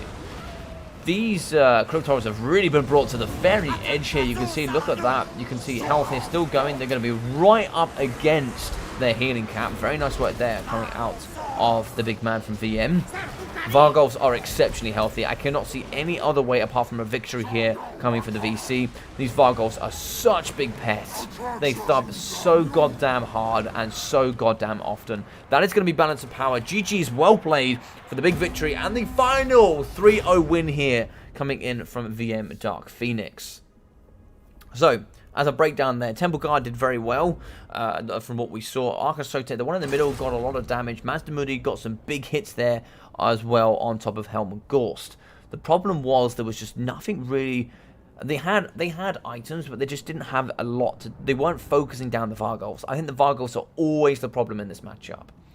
Mazda 2,550, very well played. 560, 680 for the Saurus Warriors, 340 there for the Cohort Sotek. So probably not any of their standard die abilities used. So 815, 922, and 2,100 for the Star Chamber Guardians. We got 420 and 380 for the Skin Cohort Javelins, with 1,400 and 530 for the Bastillodon Arca Sotek. So, pretty much, that's what I said. I saw some good work there, but nothing really taking down the Vargolf. I think the way you need to play this, you need to focus down one, delete it, and then just move on to the next. Looks like here, 2,570 for Helm and Gorst, 280 there for the Mana Battery, with 414 for the Vampire of Death. We got 50, 70, as well as 34 and 32 there from the Zombies. 1.2, 500, and 230 for the Graveguard. 48, 67, and 40 for the Fellbats. With, it looks like 66 here for the Direwolves, with 604 and 670 for the Crypt Horrors. 830 and 1.4 for the Vargolfs.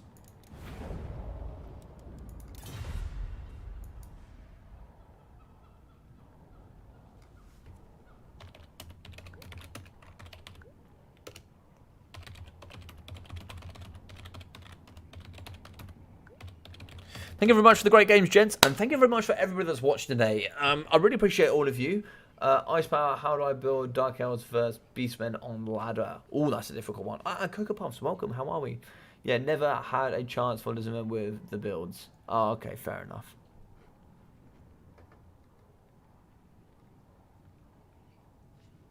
Let's have a look here. Sorry, I missed a couple of the chats. Lizardman, Onion, what a treat. Indeed, Mr. Joseph, indeed. There's literally zero chance for Lizardmen will win this build. Okay. Is DE versus Dwarf still DE favoured? Yes. Yes, it is. Very, very heavily. In my opinion, it still is. Yep. I feel like I never see matchup played. Not even sure what's meta for either side to bring. Yeah, in my opinion, it's 50-50. That's just not me. That's me. Me and Falcon talked to and played it a lot. Okay. Was pretty simple before thorough, but now DE20 stack doesn't really cut it. If Dark Elves, I think Dark Elves are the same as Wood Elves, right? Yeah, thank you very much for the guys that played. Great final there for the 3-0 win. Let's just finish that off there on the score sheet. So we'll be seeing Dark Phoenix in the final, as well as Mr. Alfredinho, and we will have Chosen One, I think, who won the first one. Is that correct, Chosen One? I think it was you that won the first one, for sure. So there we go. Mr. VM Dark Phoenix does make the final. GG, well played.